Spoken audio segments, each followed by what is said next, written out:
And if you're listening, we're back from our break here. This is Mark Zasky. And this is Dr. William Lester. And we are discussing the finer points of my North Carolina expedition and all the crazy stuff that happened. So, one thing, because, people are going to wonder, people are going to ask, whatever. So, what's going to become of all this? I mean, I know you probably still have some more aspects of this to describe, but I know you're up there with your camera getting great shots and what have you. So is this something that the folks are going to get to see at least some part of? Because listen, just sitting up here listening myself, I mean, I want to watch it. Yeah, absolutely. I shot almost 30 gigs of raw footage. Uh-huh. Interviewed another gentleman as well. We'll get into that. But I'm making I think 2 or 3 episodes of the Bigfoot Researchers Journal out of this. Okay. And we also discussed at length return trips as well as the creation of a Smoky Mountain division of crypto reality in order to further document the activity and hopefully eventually the Bigfoot species there on these 2 gentlemen's property. The other gentleman we'll get into here shortly. Okay. But yeah, the footage I got is magnificent. I was having some camera difficulty when I was up there, but it was nothing to do with any kind of supernatural activity or anything. It was actually had to do with me knocking my camera into the water in our research area a couple weeks ago. So, it was difficult, but I got it done. It's not the quality of footage that I'd love to have, but that I'm accustomed to for the show. But I did my best. I think it'll be up to par. You just said something right there that I think is fair game to hit on. A lot of people I don't think understand the difficulty of generating really high quality footage in the wild, in the bush. And see, you know what it is? We're all spoiled because, we watch Nova and we watch Animal Planet, right? And we watch, all of these great documentaries on TV about wildlife. And so that's what we expect to see all the time, right? Because I know you've gotten comments about, well, I don't like this footage. I don't like this, whatever. But, when you're watching something on Discovery Channel, they got a $2 or $3 million budget to do that show. Yeah. Yeah. And not only that, with that $2 or $3 million budget comes stable platform, $100,000 camera. They probably got 4 or 5 guys on the crew. Just That's 4 right. or 5 guys. Yeah, with rifles surrounding them. You're not gonna film cheetahs. You know what I mean? I mean, in on the ground, boots on the ground. No. You'd be a damn fool. And even if you watch, something like Big Cat Diary, where the footage is incomparable in Africa that they have of these cat species, it's shot from the back of a Jeep. They rarely set foot on the ground.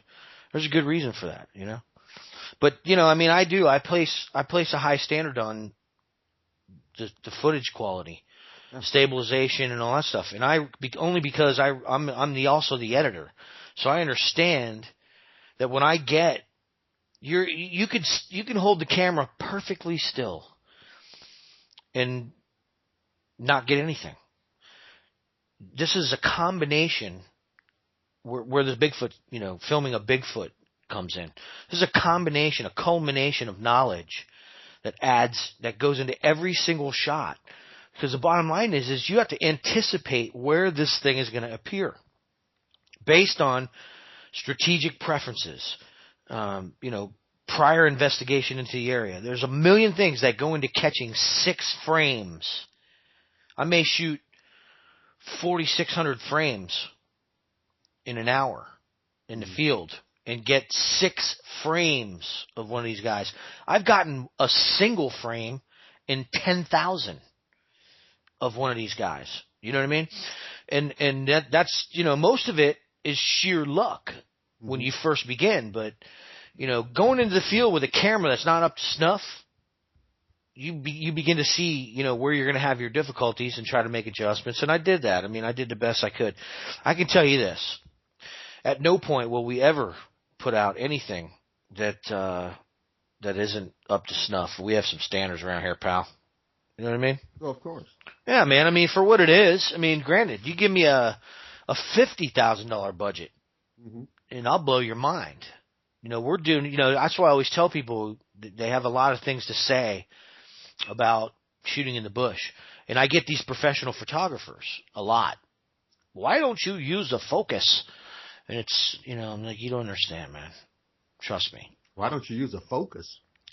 Yeah, well, I tend to keep it on autofocus specifically, Okay. specifically because, not because I'm not experienced enough, but because the amount of foreground in the places that I shoot, you're wasting critical moments trying to zoom in on something that may or may not be, and it's better to take in the whole, and then occasionally zoom in to you know, if you think you see something. But this is not a cat that's oblivious to what's going on around it. It doesn't care. This thing is self-aware, man. It's fully conscious. It's cognizant of both itself and you and everything in the environment. I mean, you know, And it's a big true because- difference, man. Big difference. Because most of these animals, and see, that's another thing. You know, most of the animals out there that we know about, they don't necessarily want to be around you, right? But we're talking about something that is actively, consciously stealthy, in stealth mode almost all the time, and it's almost like a large percentage of this creature's behavioral pattern is devoted to being unseen. Yeah, that's definitely what we see. And I look to that as, you know, there's a very good explanation for that. I think that first of all, they're mammals, and, you know, although we're seeing some behavior that will redefine a few ideas about this Bigfoot species in our research area as of late, especially, I think that, for the most part, they have to employ this strategy in order to be successful at hunting. You know, you're not going to be that large and wander around out in the open and be successful. I'm sorry, that's not going to happen. And that's without humans being there. You're just not going to be able to, you know, jump out in the open and throw a splish splash party and start yelling and hooping and hollering and all this kind of shit where you're supposed to kill hogs and deer. Those are your two primary meat sources down here. And that's not going to happen, man, if you're outside of a bush, period. Things are going to avoid that area like the plague. So it's no surprise to me that's the, you know, that's most of it right there. Why isn't Bigfoot seen more often? That's 95% of it right there. They're trying to eat, man. They're about their business. You can believe that, you know? Yeah. Yeah, man, and I don't view that as any kind of supernatural behavior. No. That's common sense, instinctive, common learned behavior. What works for me in order to put food in my belly? Yeah, that's that, and you know, see, and that's, you know, you talk about this is another one of those things that not only mitigate against getting this into the mainstream zoological, you know, regions, but it's so hard to deal with on a daily basis, just as a matter of daily operations. I mean, you know, you can't publish research. You can't, you know, you come on here and we provide research, you know, without having to deal with the silly factor. And it's a constant part of this. It's like when you get a little pebble in your shoe. It's a constant irritant. And you can't expect, on the one hand, to say, I want zoologists to be studying this topic. Okay, we all do. Okay, so if that's what you want, ixnay on the portals. Okay? Which really, Doc, I mean, all of that stuff, I'm not saying that it's not a possibility for those things to exist. No. I'm not saying that those things don't exist. I'm not saying any of that stuff. I'm simply saying that that's not part of this. Really, yeah. If you really want to conduct research and be successful, I'm going to say it real simple. You need to familiarize yourself with the ground, with the dirt. You need to love it. You need to be a part of it because they are.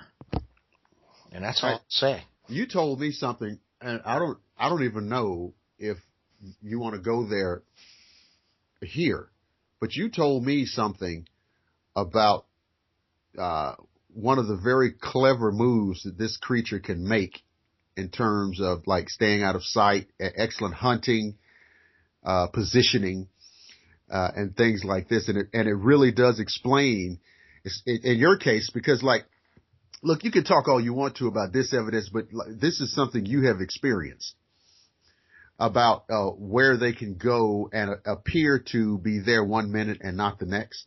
You want to talk about that? Yeah. It's been since January of 2015 that we've been going in these areas, in one area in particular, but all of the areas down here in South Florida, obviously, outside of human development, you're looking at marsh. They have the dry land, it's wrapped up. We have the dry land, it's wrapped up. So when we go into these areas, we're surrounded by small bodies of water, whether it would be the water control district trying to, keep civilization from flooding, and there are the Army Corps of Engineers drainage ditches, which we call canals, or if it's a swamp, a marsh, a wetland pine area, whatever it is.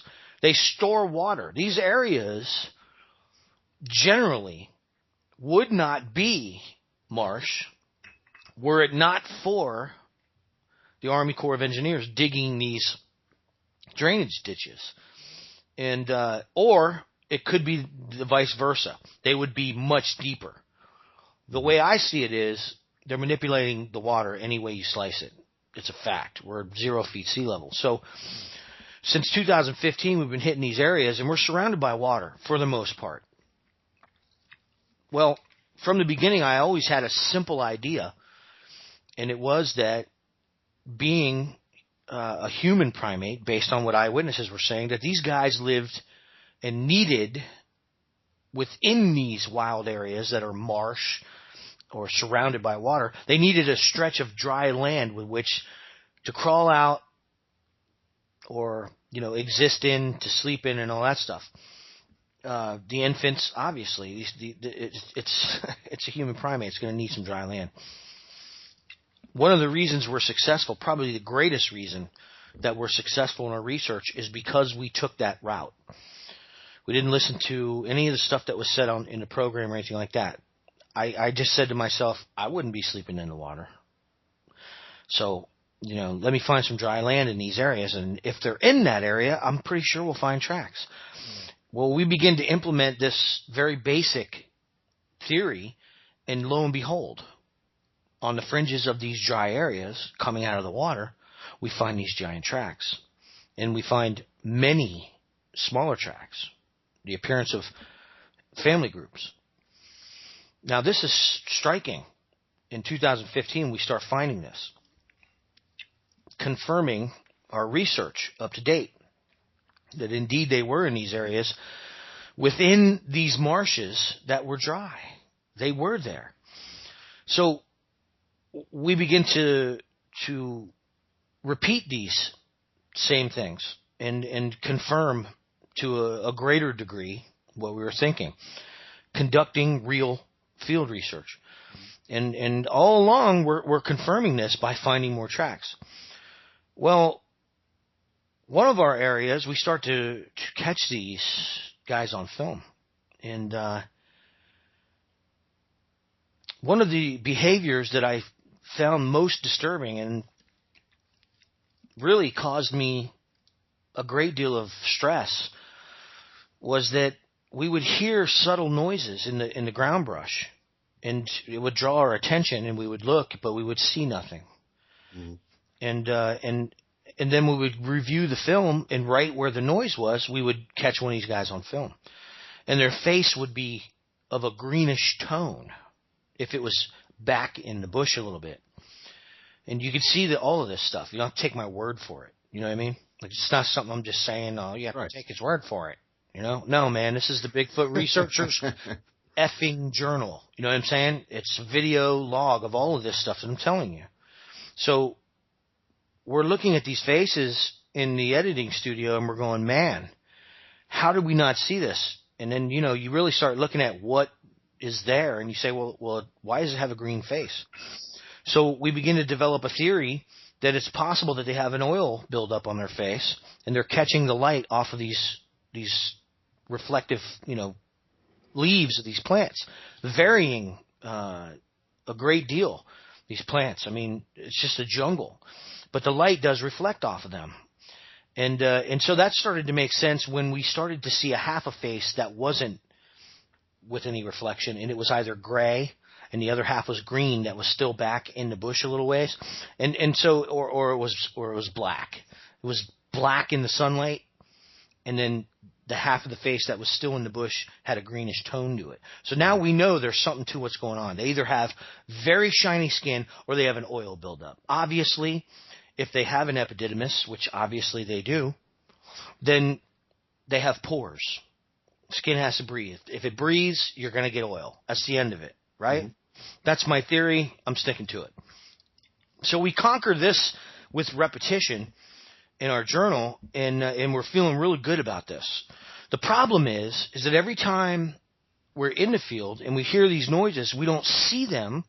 Well, now we understand that they can blend into the bush, so we're looking for different things. Since then, I've had 3 sightings while I was in the field filming. So now I am catching up to what's going on with them. This is something that complements their behavior. That behavior you and I just talked about. Mm-hmm. That instinctive behavior to stay in there. Why are they doing it? They want to eat. Now we're in the area. They're not sticking their elbow out because their elbow doesn't have eyeballs on it. They're sticking their head out so they can take a look. It's common sense. What are you going to catch on film when something wants to see you? You know, I get comments all the time about, well, you only get faces. Well, that's what's looking at us. You know what I mean? He's going to stick his ass out of the bushes? Right. Maybe if he wants to be a smart ass, but the bottom line is I'm using common sense through this whole thing. And yet, when I bust into the bushes, I may hear something moving off, and it's in the thick bush and I can't see it. Or I may hear something in the water, but I invariably can't see this thing. So I have certain spots, and one of the things that we do to keep at least a little level of control on this entire research is we go to the same exact point every single time and shoot from the same exact spot.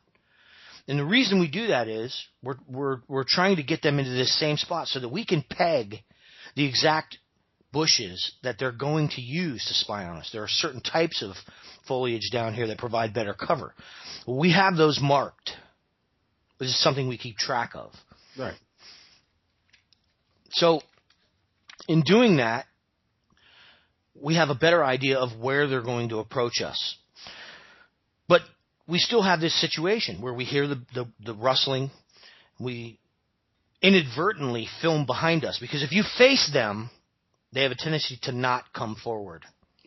Another telling aspect of what's going on, the indifference that they clearly show in their behaviors, the indifference to man. So we started to film behind us because pointing the camera in a direction, they won't come forward. But if we turn our backs to them and we busy ourselves and just happened to be filming behind us. We implemented a different strategy. Lo and behold, we're successful again. Same spot? Yes. But now this time we are filming, even though we're not looking. That sounds crazy, but you can do it. And I think we've demonstrated that with some really interesting images.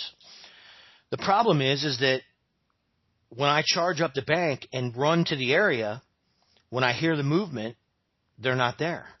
When we go home and look at the footage, they were there. So now I'm beginning to question, first of all, my sanity.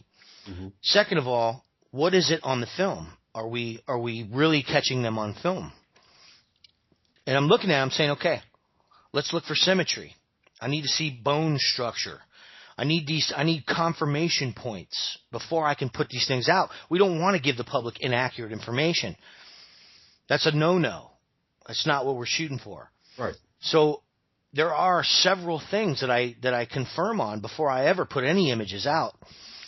And a lot of them the public has difficulty with, specifically because they're not familiar with the symmetry. They're not familiar with the bone structure. So they can stare right at it and it still doesn't register. And I've tested this 600 times. You have to point it out. You have to describe the bone structure before it sinks in and they begin to recognize it. Because this information, Doc, is literally not been transmitted to the public. Right. It's like you've never seen the color blue, so you don't recognize it. Well, and a lot of times, too, like you said, you're pointing out bone structure. Well, you see, some of these folks are looking at some footage, or they're looking at a track, or they're looking at a photograph because they want to be convinced that it's real. So a conversation about bone structure is just lost on them. No, I get that. Yeah. Here of late, I really started to sink in with me. Mm-hmm. You know, there's a learning curve to all this stuff. Yeah. And if you have a very little interest in taking 35 seconds to actually look at something, you really aren't going to pick up on any of it. So, yeah. So we're moving on with that. Yeah, because what they're waiting on, and I know because you publish a lot of these images and this and that and this, but what those kind of people want, the 35-second people, they want an image that can verify in their mind for all time that Bigfoot is real. I don't, they don't want to hear anything about, a heel index. Yeah. And these type of things, and the gait and the morphology, and they're talking about sagittal crest. They want to see, but here's what's funny, Mark. If that's what you want to see, just go to YouTube and watch the Patterson film. I was just going to say that, yeah. Because that gives you everything you want. Yeah, there it is, man. Okay. Oh, well, it's a guy in a suit. No, that is. I can't even get started on that. I know. Because I've told people. Well, I'm sure you have. I have told people. I said, look, Mark has more photographic information, more photographic data points on the reality of Sasquatch than anybody, to my knowledge. But if you just got to see it for what it is, look at the Patterson film. Yeah, there it is, man. You know, and so I would say that to people now. I don't care. I mean, there are 3 or 4 people out there who are still talking about a guy in a suit, but they have some very weird agendas going on there. The Patterson film depicts a real Bigfoot. Yeah. And it just does. And I know that, for some, that keeps some people from going to sleep, but it just does. Yeah, man. Yeah. So, people waiting on that next great image, maybe you'll get, hell, I mean, when you hit the field, you don't really know what you're going to get. No, and you know what else? We found a huge piece of the puzzle today. A huge piece of the puzzle. We've been on to it for about 6 months, but today was confirmation for the first time in one of our pieces of raw footage. That was what I was getting at. We have these things in the bushes. They're behind us. We hear them. And off of the other side of the levee, now we're talking about a 45-degree slope, 12 to 13, 14 feet maybe of flat ground that's trail, and then 45 degrees on both sides of these slopes of this hill that has a road on top of it, which is overgrown. It's just a trail. On both sides of it, one side is a deep canal, and the other side is a swamp, and it's 2 to 3 feet deep. Well, I'm hearing these noises for 15, 18 months, man. We're catching them on film dozens of times, man. I've got some images that are undeniable, man. Footage, man. You can see it. This thing is staring at us, blinking, it's doing all this stuff. And yet, when I go over there, all I hear is this subtle movement as I start to move towards the area. And I'm like, they're going to move, they're moving. And I start to run over there, and they're already gone. And I'm thinking to myself, I'm going crazy. Where are these things going? And of course, I'm like everybody else. I'm human. The mind leaps to the ridiculous. Sure. Every single time. I question myself. And I say, am I wrong about this? Are these guys turning invisible? Like this guy says here on YouTube? Are these guys jumping dimensions? Like this other guy? Somebody put that on the YouTube comments? No. There's channels. There's videos all over the internet. These people are gaining an immense amount of ground in a subject that really, I don't want to get into that. But the bottom line is this. I start to question myself because it's natural, man. I run through the playbook of what the hell is going on here. And don't think I don't do that, man. I do. But of course, the rational had not presented itself until today. And I say that because today what we learned was that these guys truly are adapted in every way to their environment. And I believe that we're going to confirm this in the coming expeditions here in the following weeks. I don't think it'll take us long at all. They're not going in and out of portals. What they're doing is they're backing off into the water and submerging. And as crazy as that sounds, it's one of those things where the impossible has been eliminated. It's the old formula. And whatever's left... Mm-hmm. And we knew this, right? But we haven't been able to document it. I knew it. We got footage of one in the water, and it was questionable. And at first it was questionable to me. I had to go back and review the footage on dozens of occasions before I even put it in a film, before I was completely convinced that what we were dealing with was actually an individual in the water underneath some leaves. And I imagined, for a minute, in the last moments of examining that footage, the level of comfortability in this area. And I couldn't imagine that because the gators. So I started to really watch the gators. And it suddenly occurred to me that there were no more. These guys, as a result of our intrusions, I believe, in addition to the fact that they are generally comfortable in this area, and I believe in the water, but because of my behavior charging in the bushes on several occasions as a direct result, I believe that they're using the water to conceal themselves. Mm-hmm. Today I was reviewing footage, and you can see their faces just under the surface. And I have footage of one that's got his nose, from the nose up, sticking out of the water. Now, granted, it's a dark, shady area, but you can see plainly his brow ridge and his nose, the ridge of his nose, and the eyes underneath the water.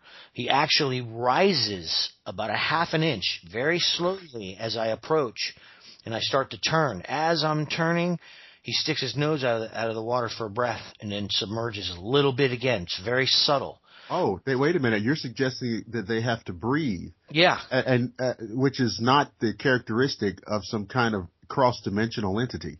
No, it's not. It's not. And really, I mean, if we really want to take this to the max here, why don't you just watch the Patterson film? Oh, yeah, there's that again, too. You know what I mean? Like it's walking away. Okay. Because you notice that the Bigfoot in the Patterson film isn't hovering over the ground on some kind of floating platform from, Battlestar Galactica. No, man, no. It didn't shrink into a ball of light and poof into a spark and like disappear. Right. You know what I mean? And like you said, these things, like you said, it brought its nose up. When you think about the possible lung capacity, they could probably hold their breaths twice as long as we can. Well, yeah, I went over a lot of that today because after that footage, well, basically what we're staring at in that footage at first is a juvenile. Mm-hmm. The adult is laying prostrate on his back, and it really struck me as odd because I don't know if you've seen the new Planet of the Apes. Have you? Yeah. It looks exactly like Caesar. Okay. Exactly like Caesar. I mean, exactly like Caesar. It freaked me out. And it's huge. It's immense. Its head is 2.5 times the size of the juvenile. Mm-hmm. But upon reviewing that footage, I then started to go back through the last few weeks. And we had an incident about a month ago now where several date palms, fully grown date palms, we're talking about 1,000+ pound trees, were pulled from their root balls, just completely ripped out of the ground and tossed into the canal. Whether they tossed them or not, I can't say. That's probably dramatic. Bottom line is they were in the canal, in the middle, and the trunks were facing the bank. Well, there is no hole where these trees are at. Is it possible they were pushing them down the canal, using them as blinds? Yes, it is, because the trees didn't come from where they were. I can tell you that. I researched that entire spot. There's no disturbance at all, other than the fact that there were hogs. And when we noted this disturbance in an area that we know like the back of our hand, we were taken back by the obvious intelligence. Here we have hog damage on the bank in the only place that we've recorded hog damage in this entire research area. And we have what appears to be a strategic setup for a hunting blind. And in addition to that, the water's cooler than the air. Well, if you know that they've set up hunting triangulation configurations in the woods, why wouldn't they have the same thing in an aquatic situation? Yeah, I mean, it's one thing to bring that up, and I have. It's completely different to document it in a way that I think we've just begun with this new episode. What really is happening is I went back and I looked at those few clips that we shot of those trees that were ripped out of the ground. Mm-hmm. And I started not looking so much at the bush, but we did manage to catch them in the bush. They're in the water. You can see their faces plainly. I shared a few of them on Facebook today. And you can see that in the shadows of those big branches that are hanging in the water, half of this palm is sticking out of the water. If you imagine there's a treetop and it's laying on its side, so you have half of the actual palm fronds are still above surface and the rest are subsurface. There's a juvenile and an infant that are in this group, this cluster of palm fronds, and it's clear as a bell. You can see them. So I started to, because I know some things about them, that they don't leave their young in any way, shape, or form. I started to look at the surface of the water, and lo and behold, man, I'm seeing bubbles. Mm-hmm. So I started zooming in on it, man, and you can see their faces underwater. You know what else too? You know what? If you if you had if you wanted to feed on some of the bottom dwelling crustaceans that I know you have down there, Oh yeah. how cool would it be if you could hold your breath for 4 or 5 minutes? Well, I can tell you this. I'm standing in the first clip for about 40 seconds. The small one very subtly rises up, just like I said, just enough to get his nostrils above and takes a breath. But the large one stays under the entire time. Now, I also turn my back to them because I didn't even know they were there. So I'm giving a segment on how they use the bank, and this is where they sneak up. And we're trying to figure out where they go, and they're in the water right behind me.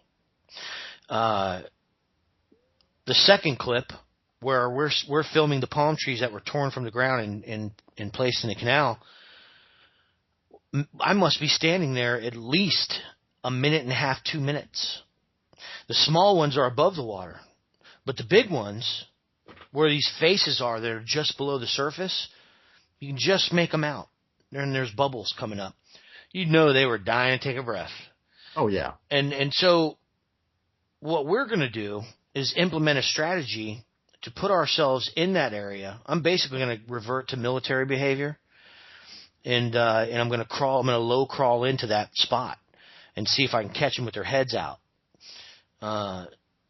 If that doesn't work, we're going to jam a GoPro on an extendo pole, and we're going to jam it right in that palm and all around it. So we're going to film. We're going to be doing some Bigfoot research underwater. How cool is that? Aquatic Sasquatch surveilling. I mean, that's crazy, dude. If you told me that this is what was going on a year and a half ago, I'd have called you a liar.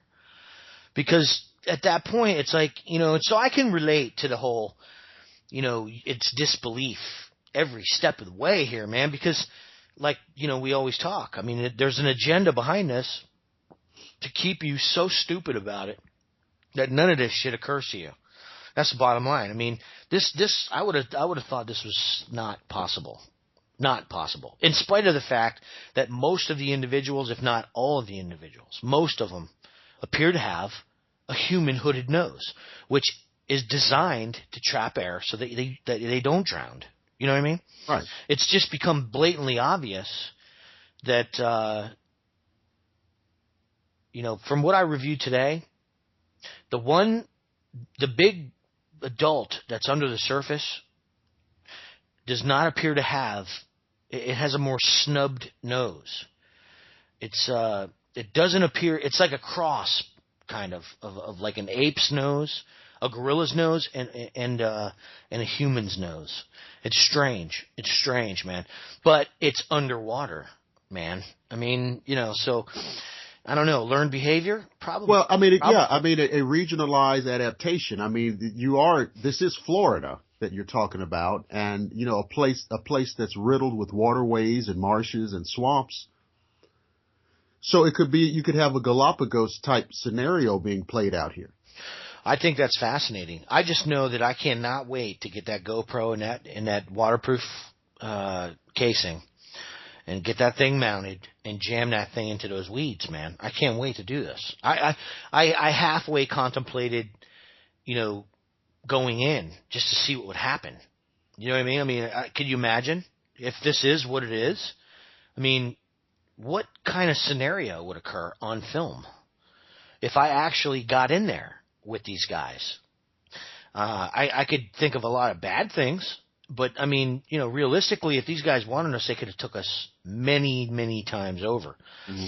And, I don't have to get into deep water because where they watch us, they're sliding back into 2.5 to 3 feet of water. So mm-hmm. I almost stepped on this adult. And this is not the first time.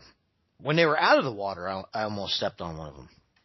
So, people think this is all, impossible, but I got news for you.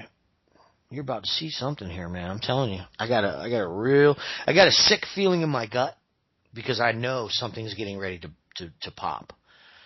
And could be the moment we've been waiting for, and it certainly is confirmation for our research. I mean, we've been moving in this direction, but you can't. I mean, I don't. I say I have a book and I write down my ideas and, what this could be and what could this mean. And this certainly has been, thought of and brought out. But, Well, you don't put stock in it until you see evidence that would back it up, I think if you were able to document and photograph one of these creatures submerged, I think that you have the makings of a firestorm on your hand. And what's funny is when things occur, when like historical things occur, typically, and just do a quick playback in your mind. Usually, things of this kind of significance, when they occur, it's generally out of the clear blue sky. And it's something that nobody saw coming. Nobody would have guessed. Nobody would have forecasted. Because nobody, I mean, even people who are Bigfoot proponents, who have been sensible proponents of this down through the years. Okay, none of them. I mean, if you could go back in a time machine and talk to Sanderson, or talk to Wevelmans, or John Green, or any Grover Krantz, you would have their jaws would have dropped. Yeah. At this principle. So if you break through this like seemingly impenetrable barrier of getting this animal confirmed and classified, it would not shock me at all if it came through something as out of left field as this. Yeah, well, like you said, a regional adaptation. I think I view that as simple environmental evolution. It's very simple. It's natural, and it's supposed to be that way. This is not something that cuts against any grain. No. This is something that should be. This is a water-filled environment. They would need to adapt to it, and this is definitely one of those adaptations. I really believe that this is the case, based on what I'm seeing in the films. Whether it convinces the public or not, I honestly don't care, because my research has been forwarded every single time that I put a film out. I've put out conclusions that we've been stating our conclusions, and we've built off every one of those. And have confirmed that those conclusions thus far have been correct because they've been repetitive results. You know what I mean? Well, I mean, there's going to be people. Look, listen. You will convince people who are able to see things for what they are. I mean, look, and we talked about this earlier, and we talk about it all the time. Look, there's people who won't believe that the Earth spins on its axis. Yeah. No, I know. So you literally have to deduct those people from this equation. Yeah, it's funny you say that. As long as we're here, we might as well bring this up. Okay. I had a guy today, man, post some tracks, and by all appearances, they're legitimate. They're a little bit smaller, probably juveniles, and immediately, and I'm watching the play-by-play, the blows here this guy's taking, and it's basically from these people who believe in absolutes about what this species is, and thus far, and this is what we know, and this is Sasquatch there's a toe splay because they don't wear shoes, and those toes are bunched up, and I couldn't resist, and I had to say something about that, and it's like you say something at your own peril, you know what I mean? Like, I don't know, man, I found over 1,200 tracks in the wilderness from an unclassified species of human primate. I feel at least slightly qualified to lend a hand to somebody who's sharing some tracks, right, and some of my own experience. And I can honestly tell you that by all means, what it looked like to me was that he had some legitimate tracks there, and they didn't show a splay in the toes, but that's not uncommon based on our research. The bottom line is like, we don't have any barefoot hillbillies in our area other than ones that are covered in hair, and they don't display a toe splay in every track. Some of the tracks, the toes are mashed up on each other. They look like a human type foot, And I try to remind these individuals that, you know, in an organic environment where with varying degrees of density and substrate and all types of debris and whatnot, your tracks are always going to appear differently, even if they're from the same individual. I have tracked individuals over very long distances, and I've seen this. I've seen these things as they occur, the tracks as they were left in varying degrees of density. In different substrates, really, literally, in different eco grades. I don't know the exact terminology, but you're moving from the swamp into the wetland area, then you're moving from that into a pine forest area, and you can track these individuals throughout this entire run over the course of a mile or so. And I've seen what their tracks look like, and they all look different. And there's going to be variations because you're moving across different, the topology is changing. Yeah, man. And you look at it, it's like we're in the mud, they're trying to get a grip, or sometimes they're not. Or one individual, his track started out with 3 toes. He was in a real firm substrate. I'm like, man, we got a crippled Bigfoot here, you know, it's deformed. Oh my God. You know, and it turned out that a few tracks later, he hit a little bit softer substrate and the toes were showing, all 5 of them. In addition to that, there were rocks underneath 2 of the toes in that first track. And let me guess. The toes didn't sink in, but I got, oh my God, the deformed Bigfoot and this and that. Okay, well, let me guess. Where it showed 3 toes, let me guess that the toes that were not showing were probably the smaller toes. Yeah. It was exactly what it should be. See, well, yeah. You know what I mean? Because, yeah, man. No, you get what I'm talking about. The locomotion aspects of the foot and all that stuff. And we're looking at this whole thing, and I can tell you from experience, there is no fucking formula. Okay? Get it out of your head. This is if you see tracks, because I mean I've seen this demonstrated. If you see a series of tracks, 5-toe tracks that have no variation, you're probably looking at a hoaxer. It's a hoax. Yeah, man. Yeah. And they were bringing up all kinds of stuff on this today, Doc. And I'm sitting there, I'm thinking to myself, my God, man, programming is powerful. Mm-hmm. Because these people were literally regurgitating things from documentaries that I've seen over the years. That were, in fact, we found from real field research in close proximity, repetitive tracks, you know what I mean, like 1,000 tracks.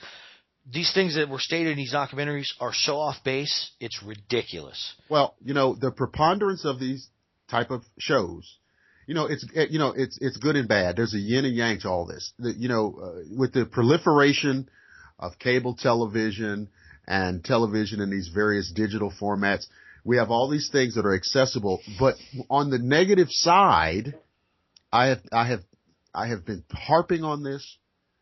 This has cultivated a whole new demographic of armchair experts. Okay? And they hear these things, and then they rush to the internet to look at your images, for example, and offer their response, because after all, they've become experts. They've seen all the shows. They've seen everything that Destination America has to offer. Yeah. And this is across topics. This is a multi-genre problem. Oh my God. Yeah. Okay. No, this is just really, it's my opinion, really it's an American problem. This is an American problem. Our programming is completely shit out of control. I mean, several years ago, I had a conversation with a guy that I knew, who, subsequently it just became where it was not possible to be friends with this person. You know how it's just not possible? I do understand that. Yeah. Okay. And he caught his ear on TV. Some person was on TV talking about climate change. And he immediately went into this, what was clearly regurgitated rhetoric about, that can't be true. That's not true. That's not what's happening. La, la, la, la, la, la, la, right? And I said to him in a very calm and relaxed manner, I said, let me tell you something. I'm not a seismologist. I'm not a meteorologist, and I'm not a climatologist. So typically, I will defer those issues to the guys in that field. That's the way I lean that way. Okay. So, if a climatologist is reporting some information to you or what have you, or even if 85 or 90% of the climatologists that are out there have a general consensus on particular concepts or even particular theories, well, there's really only one reason that could happen. Because those guys debate, those guys argue. But when there's an 85 or 90% consensus about an aspect of a discipline, historically it's because they're pretty close to the truth. Okay? And whether it's astronomy or whether it's this topic or whether it's, chemistry or physics or whatever, I've read physics books and I've talked to physicists, but none of those things make me a physicist. Believe it or not, none of those. I've watched Dr. Michio Kaku and his lectures, but that doesn't make me a physicist. And that's what and you're right. It is an American problem. We have so much information at our disposal now that we have armchair experts on everything. There was some Bigfoot 2 weeks ago. Some very interesting Bigfoot images came from Maryland. And one of the comments that I read was that it looks like those legs. It looked like pants. Pants. And like you, I couldn't help myself. Is this the pants look like pants thing? Mm-hmm. I love that. Man. And I was because I love when you said that last week. You're like, well, what looks like pants, don't you? Yeah. Pants. Because typically I abhor getting entangled in these things. Same here. Right? But I said, you know what? There is a threshold of stupid that even I can't resist. No, and then too, you have to always remember that treading the waters is what we do. There's only so far we go. Right. But every now and then I gotta throw it in there. There's gonna be some. And trust me when I tell you, nothing changes. Nothing changes. I mean, there's gonna be some return fire. Oh my God! But I had to say, and yeah, you're right. It does sound funny, but that was the first thing that crossed my mind. I said, the only thing I've ever seen in my life that looked like pants are pants. And that doesn't look like pants. And those are right. Right. So I'm fairly comfortable that I know about pants. I deal with pants every day. Oh man.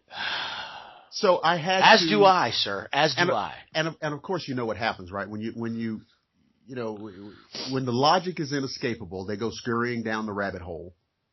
Right. Right. But these are the type of things. I mean, if you don't know what's on the image, just say it looks unclear to me. Just say that. Just say that. But most of these guys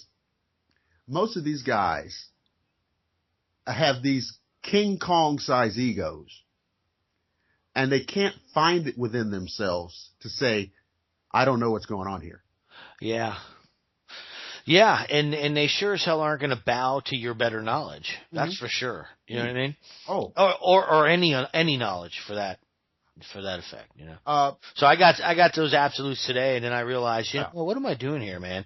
This is exactly the type of individual that I look for to get rid of. Like, I seek them out. Let me find somebody who has an absolute statement today. I need to get 3 so I can block them. You know what I mean? Let me just go in here and get it over with because I don't feel like dealing with it. And maybe I probably won't see that on my page today because I already got rid of 96 of them. You know what I mean? Today or last week or something. You know what I mean? You did a purge. I got to hit my quota, dude. I got to hit my quota of idiots to ban. You know what I mean? So I get in there and I try to get it over with. You know? Yeah, get them purged. I mean, we talked about this a long time ago. We just talked about the purge factor. Sometimes a person displays such a level of nuttiness, and there's nothing else to do except cut the cord. Oh man! Listen, it doesn't have to be. I tell you what. Yesterday, I was attacked by a woman had to be at least 86 years old. This is a shame. We're approaching 90 years old, man. You mean an old lady? The old lady jumped you like that? Dude, this woman is hitting me with a 2x4 over one of my images on Facebook on my personal page. Like, I look at your personal page as like your front yard, your backyard, your living room. You know what I mean? So I choose not to like waylay somebody like on their personal page. You know what I mean? Like, I don't know, maybe it's just me, but like, no, it's not cool. You just don't do that kind of stuff. You know what I mean? But like, for the life of me, I can't understand why other individuals, especially somebody I would help across the street. You know what I'm saying? Like, I would carry your groceries. Now, I'll hit you in the head with a can from inside the bag. You know what I mean? Yeah. Like, I don't want nothing to do with it. I ban her ass quick. And I was thinking to myself, what is this world we're coming to here, man? I mean, really. You got old ladies beating on you, man. Some crazy old lady has jumped you out of an alley. What's going on here, Doc? This old lady, you know what's going on. This old lady, I can't. she, you talk about getting out, getting up on the wrong side of the bed. Oh my God, dude. This old lady. And she put her statement in quotations. You know what I'm saying? Like, she was like dead set on like, look, this is what I'm saying. You know what I mean? So I couldn't have took it the wrong way. She was like, and quote me on this. Yeah, we'll do that, Granny. Yeah. Why don't you listen? Why don't you go in, sit down in the parlor, and knit a sweater and watch As the World Turns? Do you think they get that way? Have you ever seen that? Like rabid craziness from the elderly on some of these old folks, man. I don't know if they're crazy. I think some of them are just mean as a rattlesnake. Yeah, so you have seen it? Oh yeah. Oh man. I mean, I don't know, man. I mean, my grandmother was mean, but I don't know if she'd go that far. You know what I'm saying? Yeah, and she's pissed off because you banned her now, so now she's got to go light fire on some other website. Yeah, man, she did. That upset me, man, too. Because you get comfortable because you haven't seen any kind of like anything crazy. Yeah, there's no idiom for like 4 or 5 days, so you get comfortable and then you don't check. You know what I mean? 4 or 5 hours go by, and all of a sudden you get that feeling like death just crept in the room. Right. So you're like, man, I better check my Facebook, man. I go under, the first statement I see is bam. I'm like, damn, she must be almost 90. She went there. Yeah. Like, shit. Bye. Well, she's been around forever, so she thinks she knows everything. Yeah, you know that. You know that, right? And you know how it is. I mean, hey, I can tell you this. Yeah. In her defense, the 2 images that I put up, you would need to know that you're breathing to actually see what was in them. You know what I'm saying? Like, you'd have to have at least that much cognizance. You know what I'm saying? Like, you can see what's in there, but you have to take a second and look, man. You can't just like take in the photo. It's like that 35-second thing we talked about earlier. Yeah. She was one of those people. If I can't see that, I'm not taking it. This is ridiculous. And I'm like, she won't even finish her damn sentences. She's so fired up. You know what I mean? Yeah, and first of all, Grandma,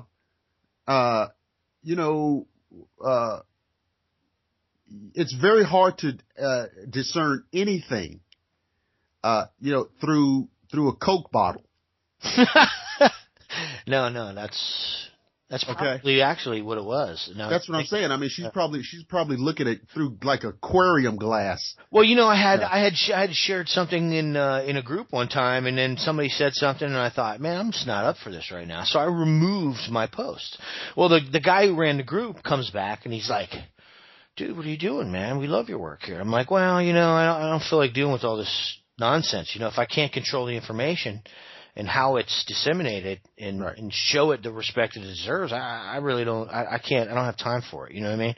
See, The research is more valuable than allowing somebody to spit on it. but what about a good, healthy debate? Well, see, I got to say this too, because this is used as a method to propagate nonsense. There is a difference between a civil, intelligent discourse on a topic and having to swim around in shit. And, the fact that I don't want to do that or you don't want to do that doesn't mean that we don't want to have a conversation about whatever it is we're looking at. It just means that I'm not going to, have a bullshit party, just so that people can just say the stuff that they want to say. Cause nowadays, you talked about America, nowadays everything is about free speech. Cause I ban people, you've banned people, this, that, that, occasionally get the obligatory, but I have freedom of speech. And I'm like, okay, all right. Let's do some quick civics lessons. Number one, I'm not the government. That's A. So there's no government is coming in and putting duct tape over your mouth, which probably would be okay. Okay. So, you have free speech. You said what you wanted to say and you were banned. So And that's how it works, isn't it? That's how it works. I mean, it's like, you have the freedom to say it, and then you're also subject to the consequences of whatever it is you just said. Know what I'm saying? And then not only that, if it's a page, I'll say this. Whether it's, my personal page, the Institute page, Agenda Earth page, crypto, whatever page, if I'm controlling it, I can tell you, no, you don't have freedom of speech. No, you don't. Yeah, I took that I took that page from your playbook. Yeah. You don't. Yeah, I you don't. did, What man. are you talking about? When you go out to the town square and you want to hoop and holler, that's where you have free speech. Okay? But you don't. You don't have, you got, like I said, I'm not going to do a full civics things here, but you need to understand what that means. Yeah. Right? This is like a non-related, I know a person, like an associate who has always had a hard time holding down a job. And I used to wonder, I said, what are they doing? What's going on? This job, the next job, next job. Well, I come to find out this person, they go up on these jobs and they just run their mouths. Right? And you know how that is. And they get fired. You got fired from this job, and they're always on, this person is on Facebook talking about what? Freedom of speech. Freedom of speech. And I'm just thinking to myself, you do have freedom of speech because whatever you said, whatever it is you said. Okay? But if you work for me and you say something that I perceive as detrimental to the business that I'm running, you're fired. You're fired. Yeah, man. I'm not Uncle Sam. You're fired. And people don't understand. I mean, and it's so easy to understand, and I don't get it. Well, yes, I do. I just caught myself. Yes, I do. Some people have not realized that the unspoken, the unstated component of free speech is the responsibility of your words. That's what it is. Yeah. People well, not only that, but I mean, just I don't know, man. Sometimes I'm like, well, was I just like raised in like the era where you used to get knocked out for saying things like that, and then this era is just like people who just aren't used to getting knocked out for saying things like that? And you look at it and it's like, well, yeah, that's pretty much what it is. And you look at it, it's like, the computer, and it's like not actually, correct to do those things. You know what I mean? And I mean, I look at the situation and, I understand that with presenting information of this, type, with the way the subject has been perverted over the years through a lack of understanding. And really what it comes down to is a lack of hard work. And then those individuals who have really committed themselves to it over the years have just stopped coming forward. Because, it's not worth it. Yeah, because they're like, what's the point, dude? I mean, the bottom line is we're working against a machine that just trains another idiot every 3 seconds. You know what I mean? Yeah. So, it's like, and there's no shortage of that. I mean, I think where the Bigfoot subject is concerned, the one thing that I had to come to grips with was there are new people gaining interest in this subject every second. And with that comes a general lack of understanding for what's going on. And so they lean on the accepted authorities. And what they have to understand is that those people that you believe and accept wholeheartedly as the accepted authorities and these symbols of trusted information, National Geographic, Discovery Channel, all these things, they may present subject matter, and even some of the subject matter that you see on the Bigfoot subject may be presented in part in truth, but it's largely off base. I mean, there's a reality in all of this that everyone's missing, and it's significant and it's startling, and it's not Bigfoot exists. We need to get past that. Right. What it is we have now encroached on their areas to the point where not only are we seeing more of them every single year, but it's become really detrimental to both our species and theirs. And in particularly here in the state of Florida, there are things going on in these environments that defy your imagination because you've accepted this impossibility. These things are impossible to study. Bullshit. They're not impossible to study. Does it take work? Absolutely. Somebody said to me just a couple days ago that they didn't like, because they asked me, what's a Agenda Earth and what is this, and I said, well, it's this, and this, and they said to me, I generally don't like that stuff. It's too close to science fiction. There you go. That's what they said. There you go, and that's a perfect example. You know what I mean? I mean, you look at the nature. You just take one show, right? A series. National Geographic Channel does a series called The Truth Behind series, and you can put quotes around that. The Truth Behind. They cover controversial scientific subject matter. Ancient aliens, UFOs, Martians, Bigfoot, Loch Ness, unicorns, Leprechauns. It's all the same. It's all the same. Yeah, and it's called The Truth Behind series. And if you take the time to watch this Truth Behind series, what you're going to see is, invariably, they give you the truth about what's being reported and then truthfully disrespect eyewitnesses to the point where you can't buy into anything that was said, because it's invariably an eyewitness's statement is followed up by things like, well, Florida's had, a lot of different zoos that were damaged by hurricanes. And they had many different escaped animals, including chimpanzees and possibly a gorilla.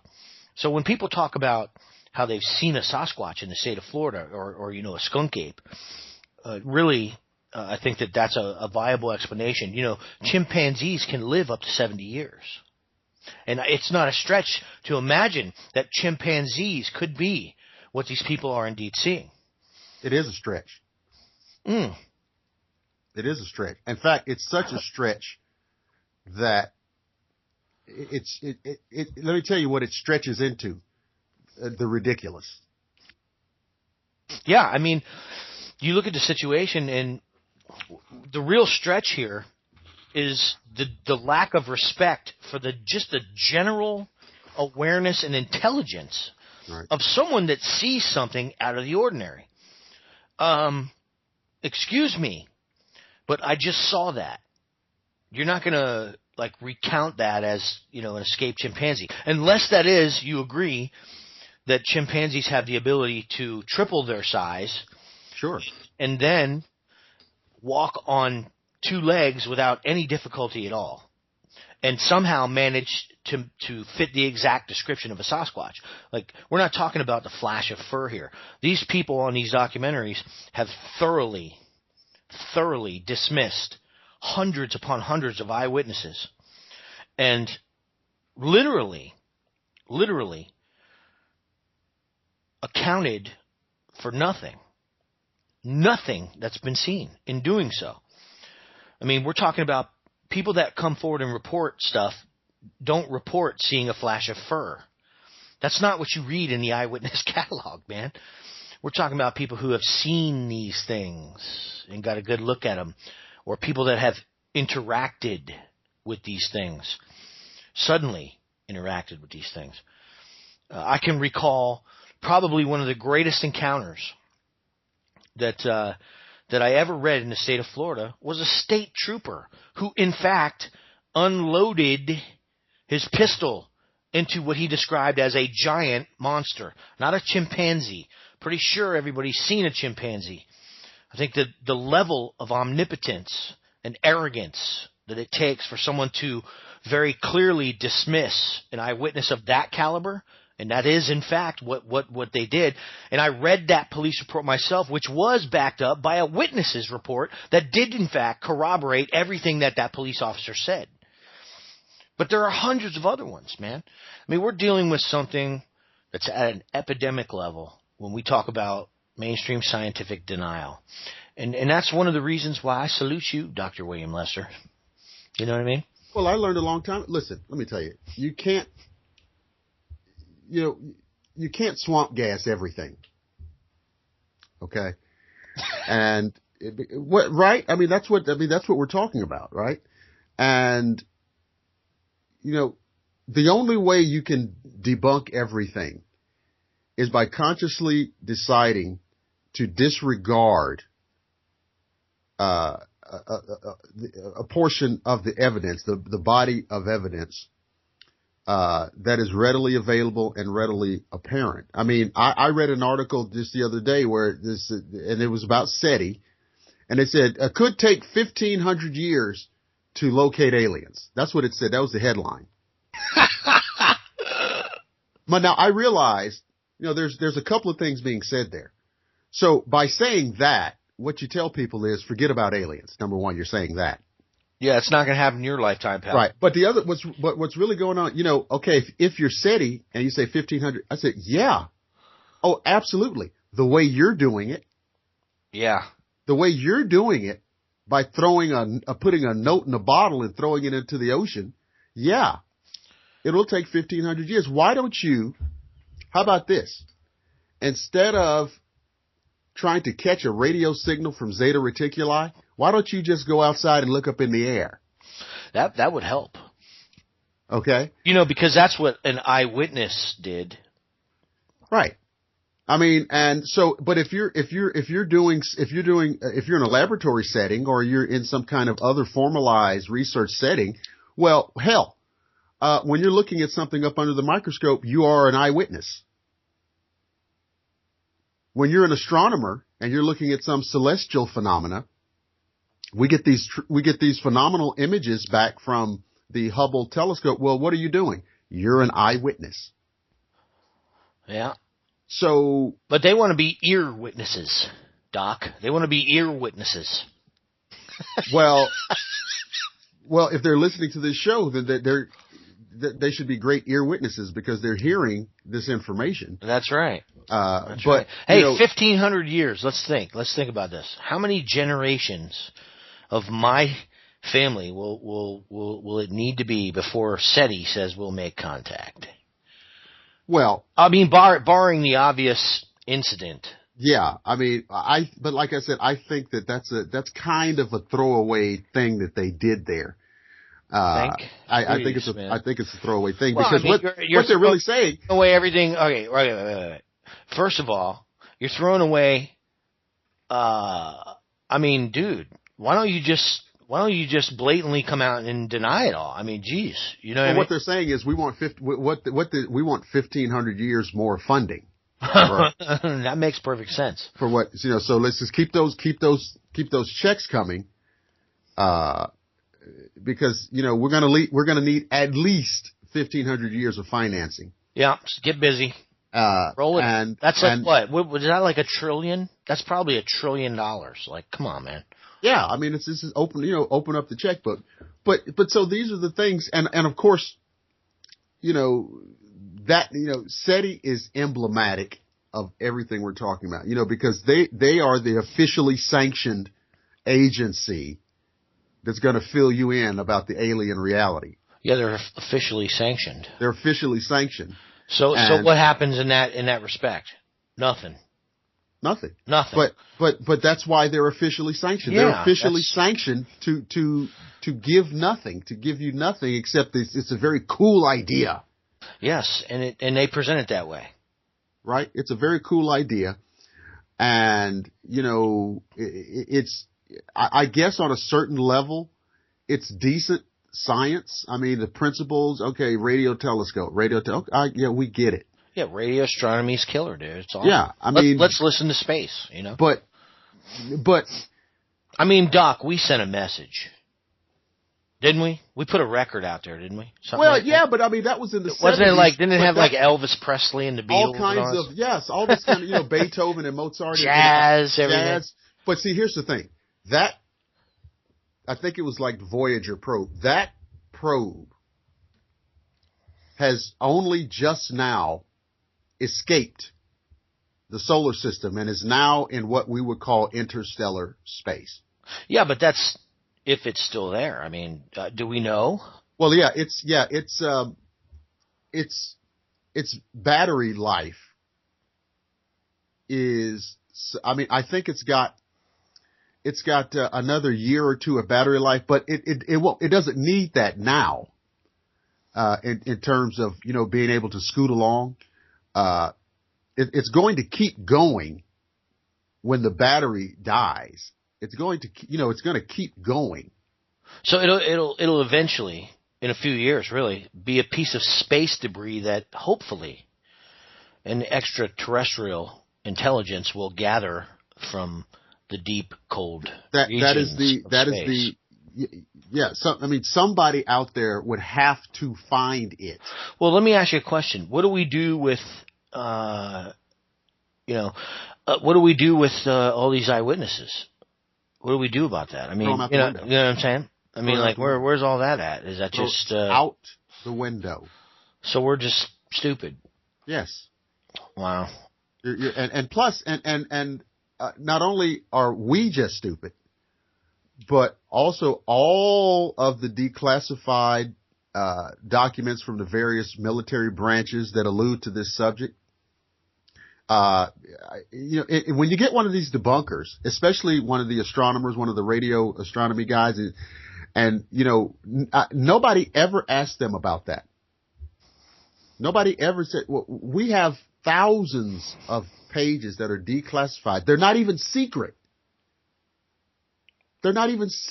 So nobody's ever even said, can you read? Yeah. It's not even, I have a sneaking suspicion that those individuals structure their interview around those questions. Now, that could just be me taking a stab in the dark, but well, I mean, I would think that at this point, someone's as smart as we are. I mean, come on, man. You know what I mean? An interviewer? Oh, well, what do you mean we haven't? I mean, somebody's had to have said something. Well, what about Roswell? What about the declassified documents? What about the millions at this point, millions of eyewitnesses? I mean, that's an awful large ego Yeah. that says something Well, like that. yeah. Well, that's part of this monolith. Part of the psychology is the following thing. Number one, what these people don't know, I'm not going to tell them. Number one. Number two is this other thing that says, if all of these things were going on, I would know about it. You see? And, when you operate under those kind of conditions, you end up with the scenario that we have here. I'm not going to tell these people and if something like this was going on, I certainly would know about it because I'm this, and this. And I'm so important and I'm so smart that there's no way that things could be going on under my nose. Right? Because I'm certainly smarter than any pencil pusher in some agency. Right. Or anything like this. And it's impossible to keep a secret. That's the other one. It's impossible. Well, my response to that is exactly. That's what I'm saying. Oh, yeah, exactly. It's not a secret. Everybody knows, everybody's in on this but you. Yeah. Yeah. Yeah. I mean, I just find that so strange. I find that so strange. I mean, yes, it's par for the course, and I completely agree with you on that. Yeah. In and of itself, mm-hmm. that standpoint is the most ridiculous thing I've ever heard in my life. Mm-hmm. It's ridiculous. Our entire history, the history of man, is predicated on the fact that extraterrestrials, regardless of whether you believe in the Bible as the holy truth or in the decision aspects of it, whatever perspective you take, by definition, they were not from this planet. Well, yeah, I mean, that's it. If you understand the definition of extraterrestrial, okay? If it doesn't conjure images of gray aliens. Right. Well, yeah, I know what it conjures, but the word literally means not of Earth. Yeah, yeah. So if you hear that phrase or that term extraterrestrial, it does mean more than little green men. Right. Yeah. In fact, it means freaking giants. Right. And all of these things. Now, the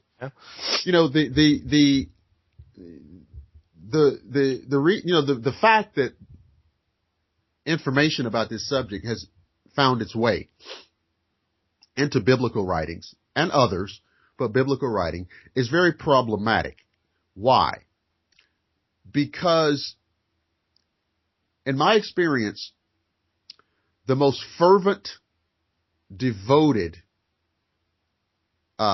religious devotees, especially we're talking about the Judeo monolith, basically Christianity, Judaism, and Islam are branches of a common tree, the big three, okay? And the most devoted followers tend to look at these writings as something to be read and understood literally as presented. And so what happens? There's things in there that they don't understand. They just read it and accept it. So, we talked about, it says in those days there were giants in the land. But they don't stop and look at that. No, they'll take everything else. They don't stop and look at Ezekiel's wheel. And they've all read that story. And they have never stopped. And as a great example, I remember in some vacation Bible school when I was a kid. And we would sing that song, Ezekiel saw the wheel, way up in the middle of the air. And in that song, one of the lyrics is, the big wheel turned by faith and the little wheel turned by the grace of God. Now, I understand what Ezekiel is saying there. Hey, I don't know how this thing works.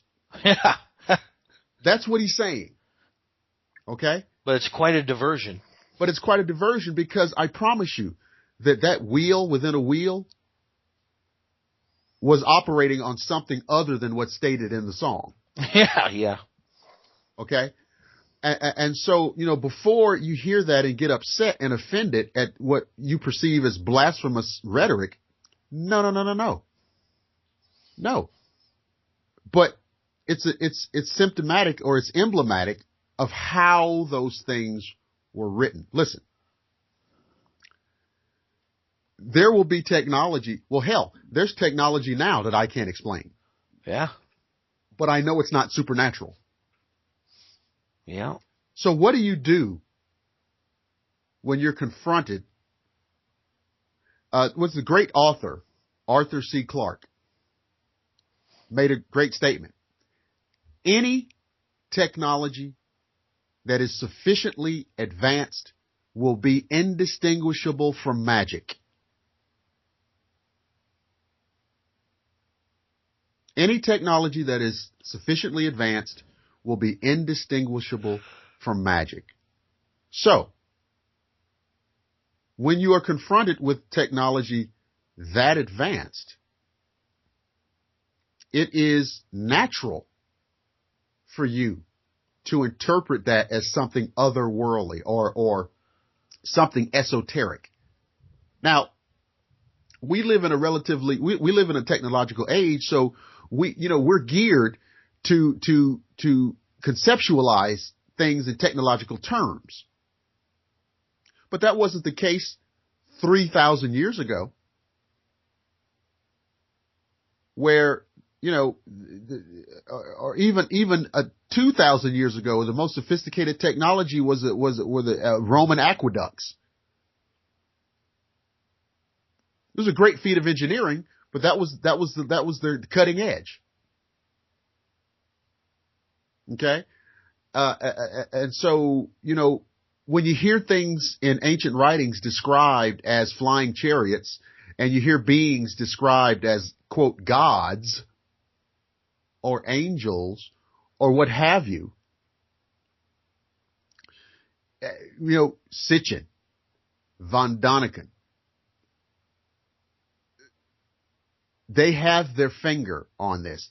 People are very fond of saying, well, Sitchin was wrong about this. Well, if you look at the body of work that the man accumulated over his career, nobody bats 1,000. Hank Aaron didn't bat 1,000. Yeah, man. Right? Yeah, that shouldn't be the focal point, but, I hear the same thing. Yeah. I mean, it's Ivan Sanderson. There were some things that, well, maybe that's not quite. But the fact is, he was more right than he was wrong.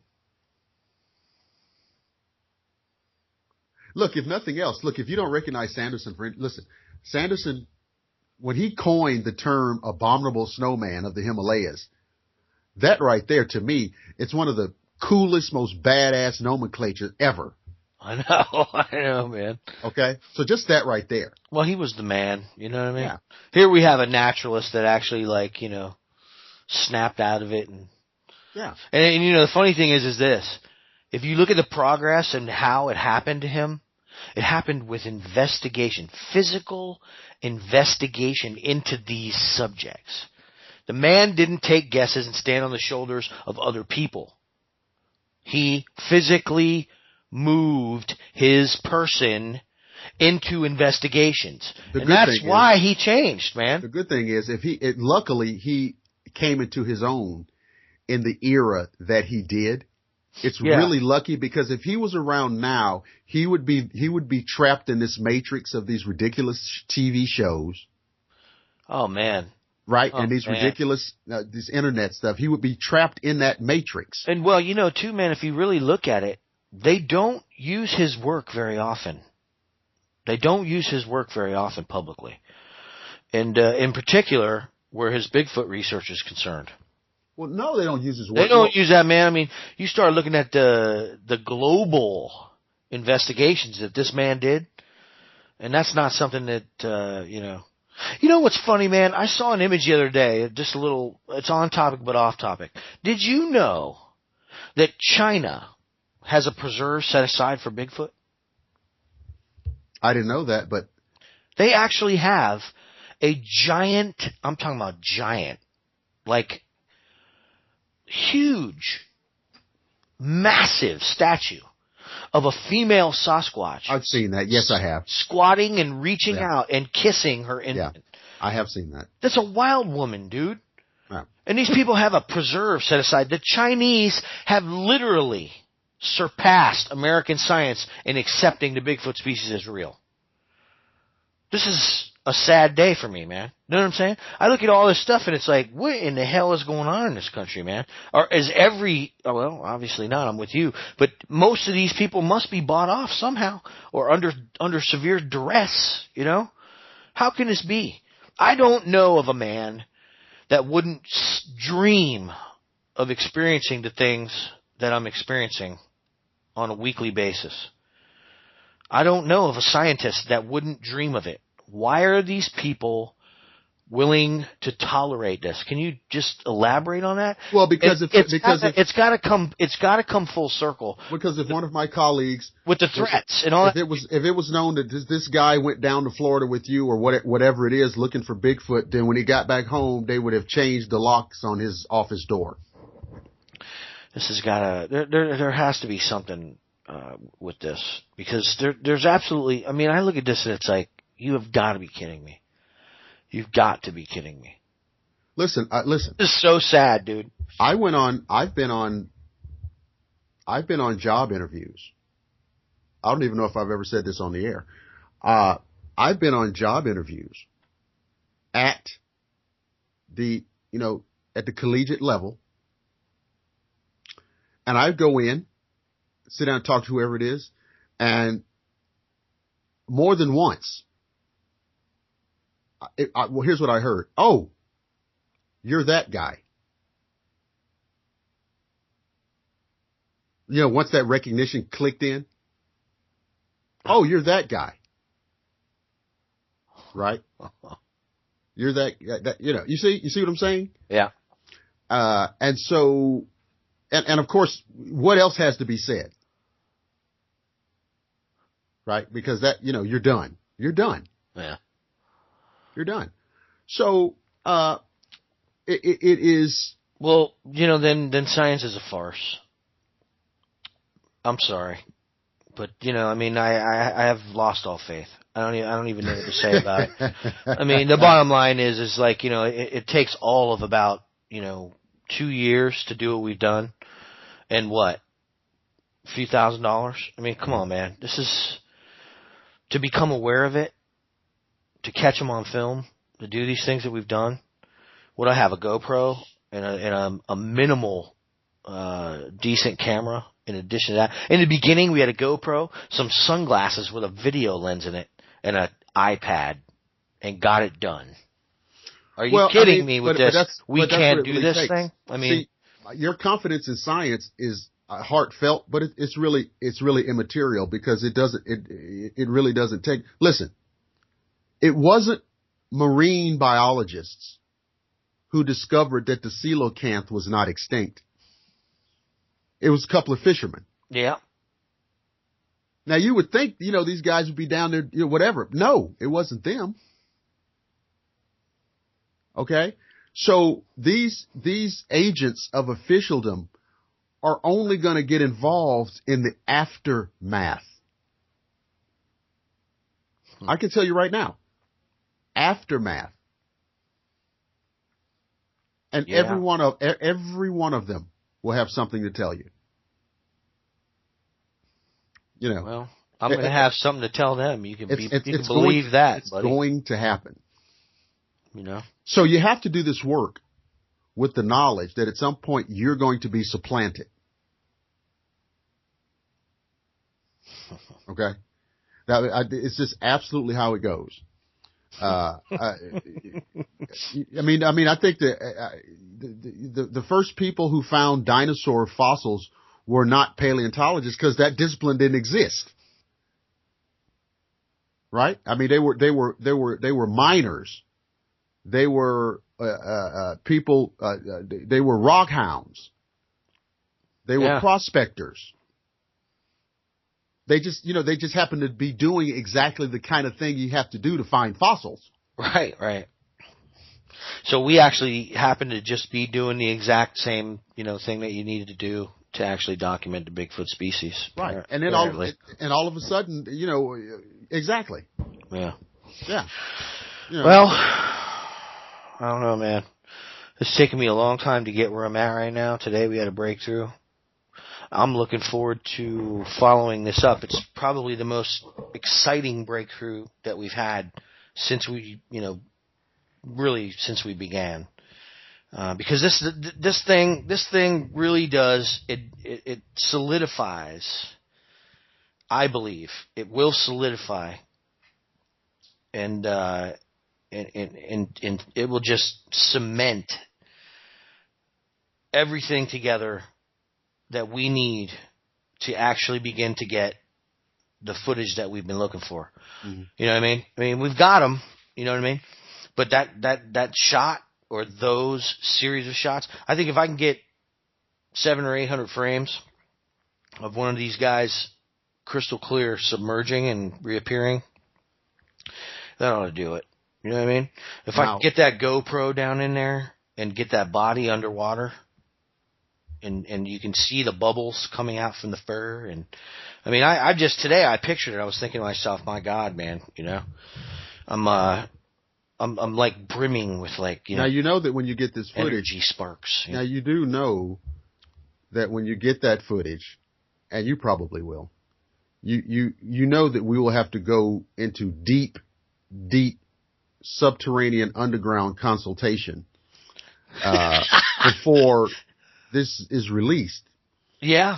I think we have to go into deep. I mean, indescribable. If this is what we think it is, and right. and we can do this, right? I think you're right. I think it'll need to be handled the correct way.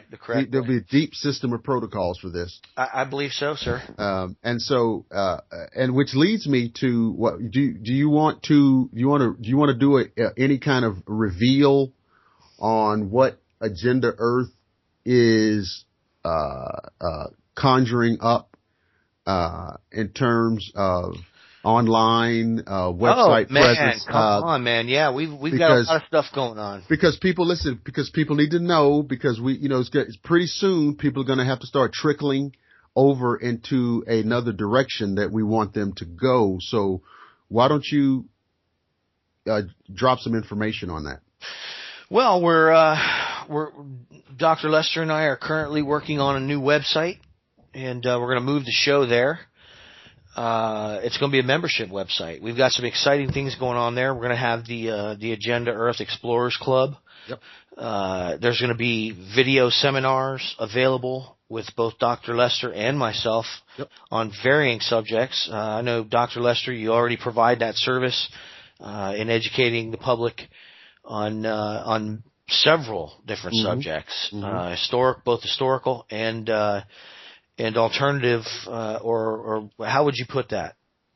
No, I don't mind saying it. I mean, it's all, different subject matter in the world of supernatural, paranormal manifestations of different, types and varieties. We are obviously, as everybody knows, we are currently kicking off the Sasquatch reality lecture series, which if you're listening to this, you probably already know about it. But that's on the Agenda Earth website and everywhere. But I am thinking about doing a similar project on the subject of demonology, which I have to tell you, the Institute gets phone calls, and I would say that 8 out of 10 phone calls they're asking that subject. And so it may be beneficial to all concerned for a live lecture series on that topic. So that's something that would be facilitated through the Agenda Earth, the new upcoming Agenda Earth website. And Mark was right. There's going to be a membership available, and it's called the Agenda Earth Explorers Club. And, it's going to be one of those things where, It's going to allow you access. It's going to grant you access to things that other people cannot access. That's right. Yeah, we're going to have multiple level memberships, actually. Right. And you will have access to both Dr. Lester and myself in some capacity with those memberships. But more importantly, the information. Yes. The information, right? That means you're informed. And this subject matter that both Dr. Lester and I deal with is very valuable. Very valuable. If you're into the Bigfoot subject, you cannot afford to miss out on something like this, specifically because you will have access to me and to Dr. Lester. We're going to be doing live shows once a week for that's right. That's certain members. Yeah, that's a huge what I would call a premium perk. Okay, a huge. I mean, it's very cool, to listen. I've listened to Agenda Earth shows. I've sat here or been in the car or wherever. I've listened to it, but to be able to sit in on a live show, I think is a huge bonus premium type thing to have. And yeah, we just decided to do it as in association, with the Explorers Club and all this. And so you will be able to tap into a live show with us, and so you'll hear us making the ridiculous comments that we usually do in real time. That's right. Yeah, and not only that, but we're going to be moving that into to where you can actually interact with us via video or webcast. So it'll be the chat room to begin with, all of our members will be there for the live shows. But then we're going to, like I said, you'll be able to actually participate with your premium membership in live video webcasts with the Doc and me, man. Yeah. This is going to be great, man. I'm excited about it, and I know you're excited about it. I know that. Man. I mean, this is great, and not only that, but with the membership.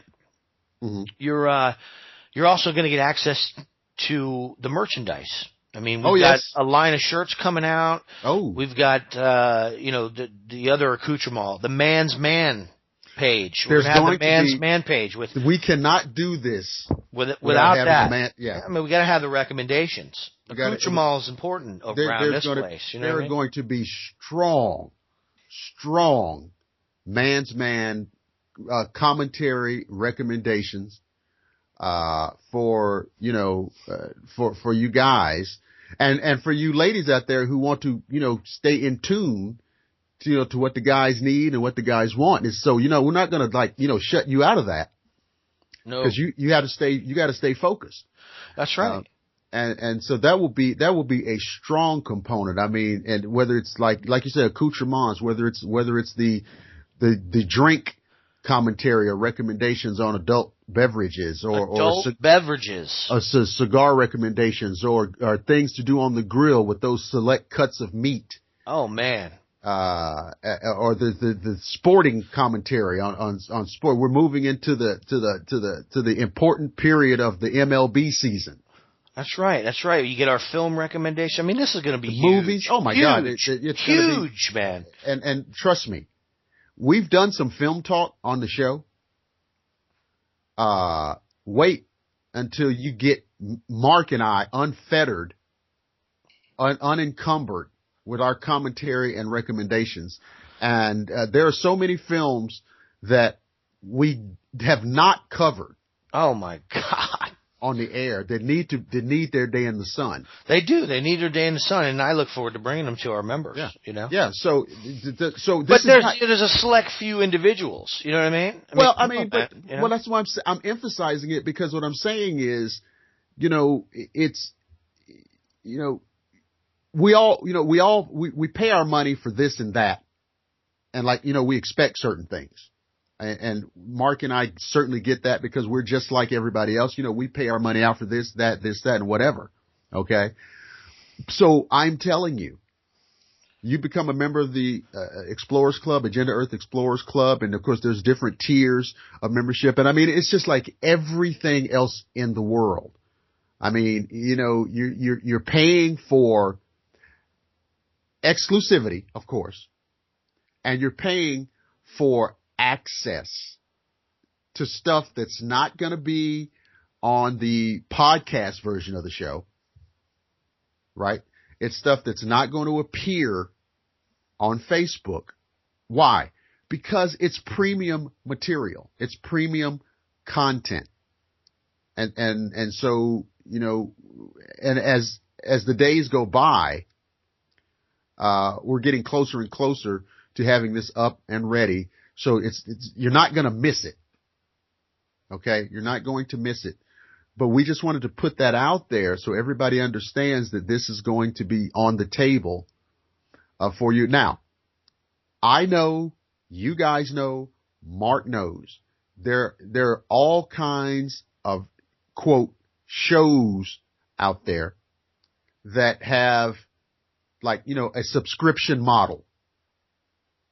Okay? And, of course, what they give you is, like, show content. Which, that's fine. And it's fair. It's a great business model. You're subscribing to this show content. I don't know how many of them give it to you live. Okay? But that's part of this.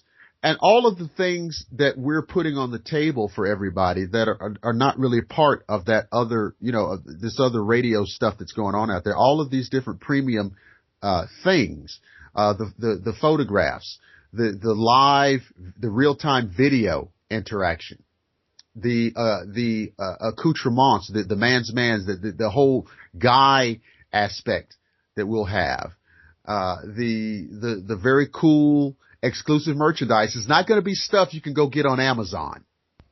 No, not at all. It's not that. It's stuff that you're going to get from the Explorers Club. All right. And you know, we're not going to give you, it's going to be crazy. It's going to be crazy. Otherwise I wouldn't get involved. No, I don't have time for silly stuff. No, we will not be, this will not be some kind of penny ante backwater popcorn situation. You know, in addition to that, man, you know, I mean, obviously we're going to be making a few films here and there down the road. And I don't see it as being a stretch to offer those films, the Agenda Earth film series that we're going to be working on. Right. I don't see that as a stretch offering that to our premium members. You know what I mean? I mean, I think we discuss everything. I think this could come out really good for our members. You know, I think I forgot about that. Well, in this discussion, but that is absolutely true. Mark and I have absolutely had that conversation about that. And these are films that, you're as a club member, whatever tier it is, because, you know, we haven't ironed out all the different tiers and but you'll be able to go in there and access these films. It's not going to be, you know, on you know, YouTube. It's not going to be like you're going to come in as a club member and be able to screen these programs, screen these films. Yeah. You get all the radio shows. It's going to be awesome. Yeah. It'll be awesome, man. And you know what? When we're talking about shirts and we're talking about all kind of stuff, we're talking about some really cool stuff. Yeah. Melanie and I are working day and night on this stuff. So that you know, when you look at the Agenda Earth stuff that we have to offer, right, you're going to definitely like what you see. Well, I mean, you know, if it's not a good looking T-shirt, I can't be involved at all. You know what I mean? I mean, you need to feel comfortable, Doc, when you sit back and you've got that glass of Maker's Mark. Absolutely. And a nice fat. Got a nice fat H. Upman or Cohiba. Got a Cohiba or one of those Romeo and Juliet, you know, series Romeo R. and Juliet, babe. There you go. So you've got your whiskey, you've got your Romeo and Juliet, and you've got your Agenda Earth T-shirt. It's going to be. I think it's required apparel for doing the show. Oh, absolutely. When we do our live broadcast, I fully expect to be wearing the full Agenda uniform. Earth shirt, man. You know what I'm saying? Be in full uniform, of course. I mean, come on. You know, Absolutely. It'll be, absolutely. I look forward to the day where we can all watch you light that Romeo and Juliet. We will absolutely have, we will have a cigar lighting ceremony. I think that should be every show. It could be, yeah, because first of all, because the man's man aspect will be part of the website, certainly a proper cigar lighting tutorial. Oh my God. Yeah, don't rape it. Would be absolutely. Don't rape it, man. Don't ruin it before you even smoke it. Right. I mean, Yeah, you guys, no. there'll be a proper tutorial. It's got to happen. On that. There'll be some great mixology. Mixology 101. Mixology 101. We're going to do that show. How to make that perfect highball. How to make that perfect old fashioned. How to make that perfect Rat Pack style martini. There you go. Okay. And then we've got the food. I'm a chef myself. So I've got limited resources when it comes to that. Well, but the recommendations are many. Oh my God. Well, you know what? When you take away all the stuff that really means nothing, right, what you're left with is the man's recipe. I mean, you know, when you take away all that stuff that's been thrown on top of the basic concept of grilling. Right. We're not going to talk to you about parsley. No, man. Come on. I mean, this is about garnish. This is meat. Yeah. Meat. Let's talk about searing. Let's talk about meat. The principles of proper marinating. Let's talk about showing the proper respect for a decent cut of meat. That's what I'm saying. You must take a knee. You know, speaking of meat, when I was in North Carolina, just real quick, I actually had venison meatloaf, and it was fabulous. All right. It was fabulous. Mm. It was absolutely fabulous. I had a large piece of venison meatloaf, actually, and I was taken back with the flavors. With the flavor of it? Oh, it was fabulous. See, that's what I'm talking about. Yes. That's what I'm talking about. That's a man's meal. It's a man's meal. It was killed not more than a week prior and grilled and then ground and then made into a meatloaf. So we'll be sharing, we'll be sharing these anecdotes. I mean, it's because I'll be sharing, not only will I be sharing these culinary guy techniques that have been passed down to me, and there are a few, but I'll be sharing also many of my day-to-day techniques that I have found just, it doesn't matter what your skill level is. It doesn't matter what your skill level is, because there'll be basic, sensible commentary on all of these things. And we're not going to, here's the other thing too. I've seen these, we're not going to talk about things that you can't find. Oh man, come on. Okay. We're talking about things that you can find at your local market. Do you know what I mean? Okay. Can you tell the difference between a ribeye and a New York strip? It says it right on the label. That's on the label. That's what we're getting at. Yeah. You know what I mean? We'll talk about all, and not just how to cook it, how to buy it. How to buy it. Feel that. You got to feel it. Yeah. Believe me, I'm one of the only guys out there who feels the green peppers. No, for the proper firmness. If you want your dish to come out correctly, you have to have top-notch ingredients. You got to have top-notch ingredients. And guys, it's not a millionaire's club. No. So we're talking about, this is stuff, guys, you go out and buy it. You got a lady you want to impress, and I know a lot of you are just damn near hopeless. Yeah, man. Okay. Oh. You got a lady that you want to impress with what you can drop on the grill and what you can pour her up to drink and what have you. You need to be a part of this because, I promise you that we can probably get you where you want to go. Oh, man. Okay. Now, I'm going to throw something else in here, too, and I don't want to hit this too hard because, guys are so different and guys get crazy. But I'm even going to include some of my tried and true fashion suggestion. I'm coming that strong with it. And like I said, I'm not gonna be crazy because I know how guys are and we all like, this and that, but I'm gonna talk about, it's really key because every guy wants to look good, but how to look good on a regular guy's budget. That's key. I think that's a fabulous idea. It's a fabulous, because look, I look at Esquire magazine. I'm not wearing a shirt that costs $300. But it doesn't take all that. No, it doesn't, does it? I promise you. And I'm going to talk about it. So, of course, this is our very ridiculous way of saying that what's coming up is something you definitely are going to want to be part of.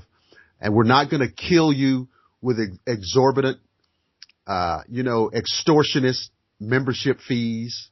No, and man, the key word in what you said there is being a part of. We had one of the probably the best compliment that we got about our show was from a guy, man. He said, when I listen to your show, I feel like I'm hanging out with my boys. Yeah. Because that's what we are, dude. Yeah. Just a couple of guys, man, shooting shit. That's the thing. See, you don't get, yes. We can break it down, and we can break it down and talk about Sitchin, and we can talk about the 7 creations of man all day and all night. And we can also talk about who's probably going to win the wild card in the AL East. That's right. And we can talk about the cigars. We can talk about the libations. We can talk about the ribeye and the brisket. And how to grill brats without turning them into a piece of mahogany. Yeah, yes, and that is important stuff. More importantly, it points out the fact that we're just regular dudes, man. Oh yeah. You know what I mean? Listen, you guys know. Listen, I've made no bones about it.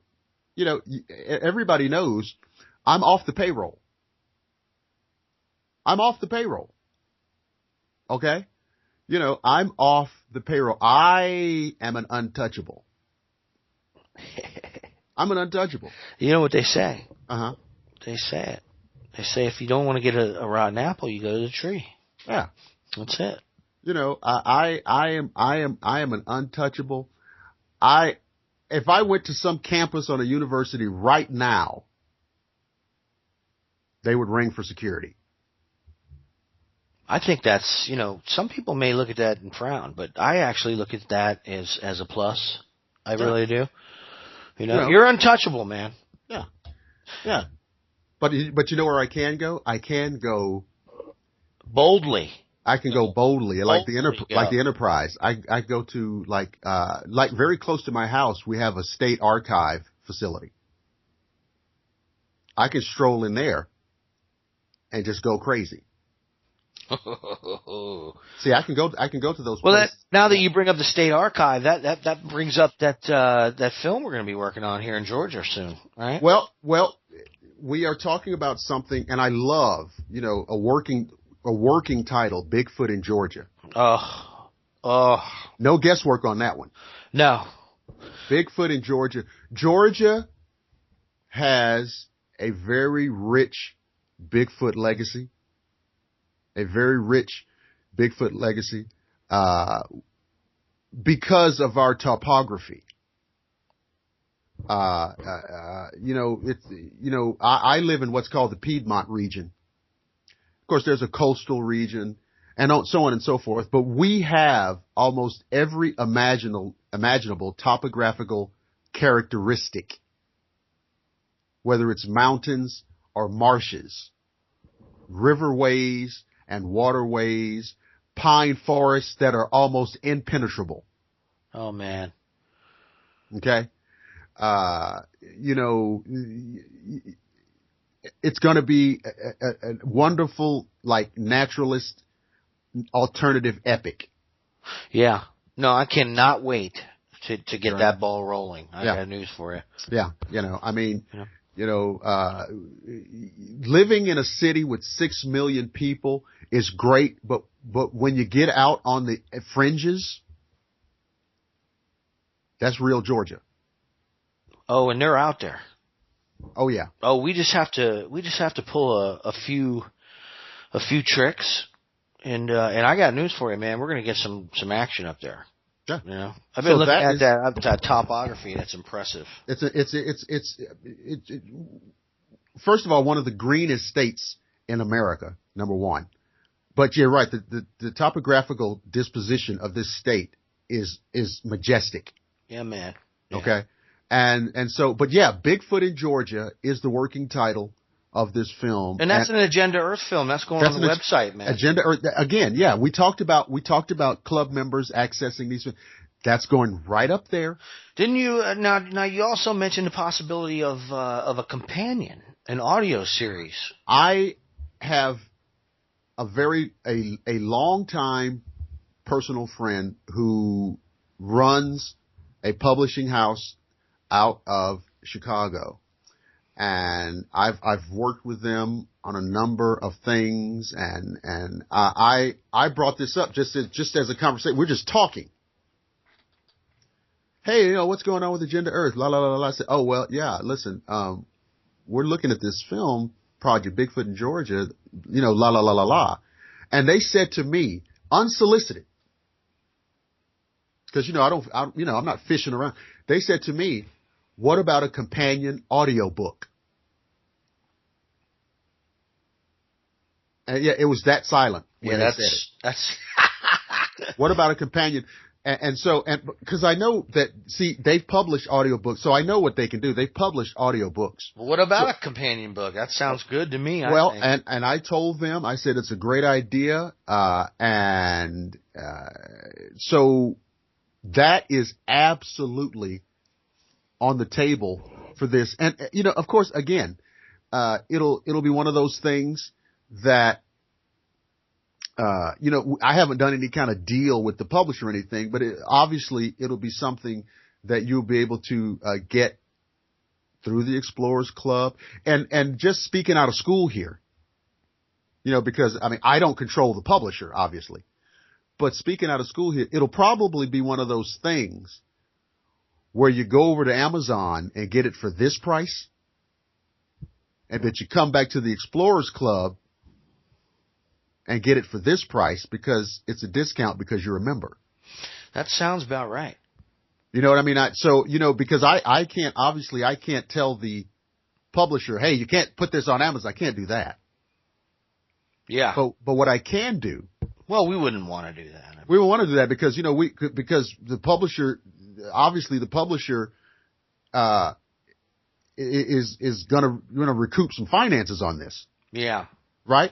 But what we can do is say, club members, Explorers Club members can, attain the audiobook through the Agenda Earth website for this price. And so you don't have to Amazon it and pay extra money or whatever, some permutation of that. Yeah. No, that sounds about right, man. So, sounds about right. This is, this is what we're talking about. This is all on the table, and we're not talking about something we're going to do in like 2028. We're talking about that. We're working on this today. Yeah, this is all in the works. Yeah. All in the works. Today. So I have a field investigation coming up on the west coast of Florida, west central Florida, on for the Bigfoot Researchers Journal. All right. And immediately following that, right on. I'm ready to go.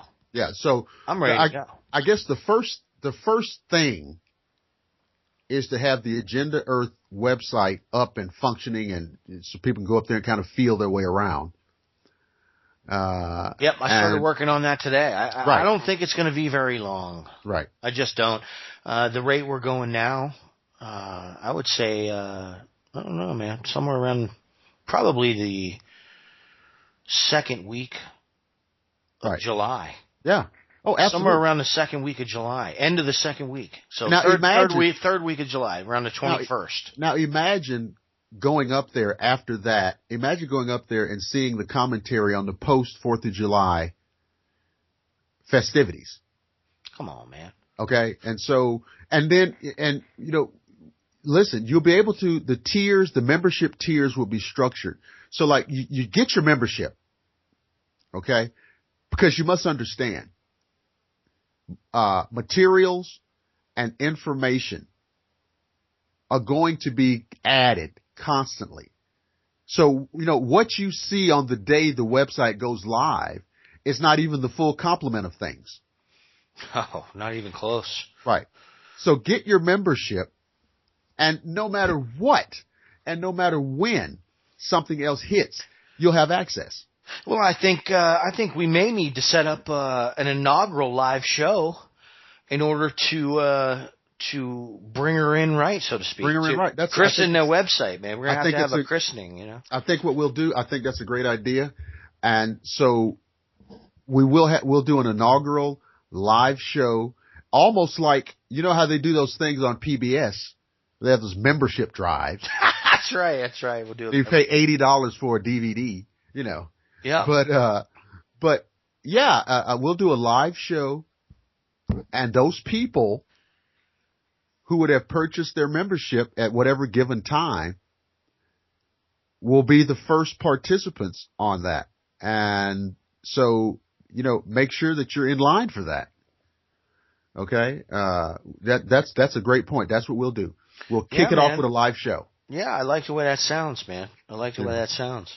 And, we'll keep track of what's going on. We'll invite people for sign up and upgrades, all that stuff. I'm really looking forward to this. This is phase 2 of Agenda Earth. Right. This is going to help us get to that point where the film series is a reality. You know what I mean? Well, that's the other thing too. I mean, that's the great point about it. So, as a member, as an Explorers Club member, you must understand that your membership is in fact what makes what we're doing possible. That's right. And therefore it circles back to you, because whatever we produce, you do Bigfoot in Georgia, well, that's cycling back to you. Yeah, man. It's reciprocal. Yeah, it's cycling. So you want to see Bigfoot in Georgia, I assure you. Oh, man. No, you talk about, I can't wait to get up there. Yeah. I mean, we're gonna have to get some snake boots for sure. Oh, there's no question. I mean, we got snakes down here, but for some reason our areas, they don't, I don't know what the hell's going on. Well, yeah, I mean. But you got buck wild. I mean, we're talking Eastern Diamondback. Crazy. Eastern Diamondback. Crazy. I mean, just crazy. Almost just monstrous. Yeah, man. Yeah. And that's going to be something else out there. It's going to be something else. Now, you're going to tag along with us, right? Well, it's the film. Well, of course you're going to tag along with us. It's the film. It's going to be, listen, I mean, that's good. We're going hog wild on this one. Oh, this is going to be great, man. All right. So just so you guys know, that's Dr. Lester. That's Dr. Lester in the field. In the field. I'm back. He's back. I'm back. Randy Quaid. Yeah. It's time for another trauma. I'm back. I'm back. Can you people, because you know what this means, right? You know what it means. If I'm in the field, what that means is that something over the top is going to happen. Absolutely. And especially in combination with my presence. Right. Especially. So, I mean, there is no possibility that this would not be a catastrophic, apocalyptic set of events. There's no chance of that not happening. No. I think the man's man situation will definitely handle all of it as it comes down to play. Oh no, without a doubt. I mean, yes, it'll be it's something else. But anyway, folks, that's what's on the table. And that's a lot. That's a lot. It's a lot, but I mean, it's in the works. It's on the assembly line. But we want you to get in. This is not like sleeping out on the sidewalk of the bookstore waiting on Harry Potter to come out. Okay. But you do want to get ready to get your membership, because I know what's going to be available to you. and I know that you don't want to miss it, and there's no way to backdoor this. You have to get it through a membership. That's right. That's right. Okay.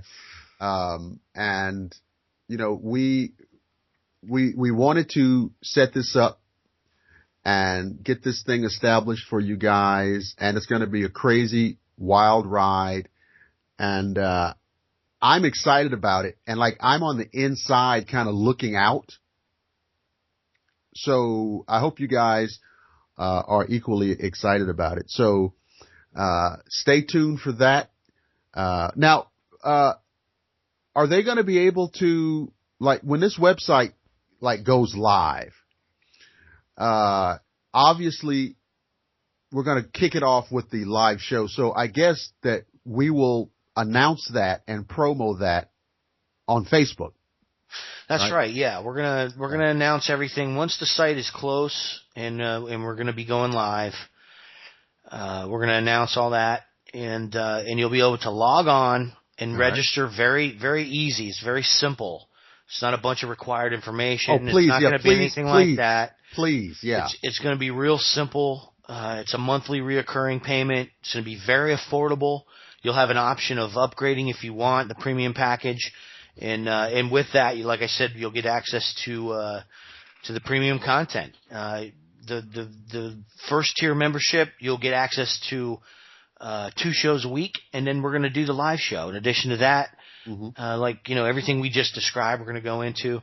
The website is going to be phenomenal, and more so because most places, if you ask me, most of these podcasts and most of these situations where they're doing shows have failed to provide a place that's social. It's just a spot. Yeah. It's a spot for you to listen. Yeah, you're just going to listen, and that's it. And some people would just want that, and that's fine. We love you too, but we're trying to provide a platform that you can stay on for extended periods of time and interact with other members, and that's really where we want to take Agenda Earth. We want to make it so that you can interact with other members who are interested in the same type of information that you are, and that's really the key to the whole thing. You know, is to begin to provide a place where these guys can discuss. You can come there, you can listen to the shows, you can discuss the information, and then again, have an opportunity to participate yourself. Now that through a chat room, that's been around for a while, but the whole video webcast thing, on a live experience, man, we're trying to provide chat rooms for you in this premium content.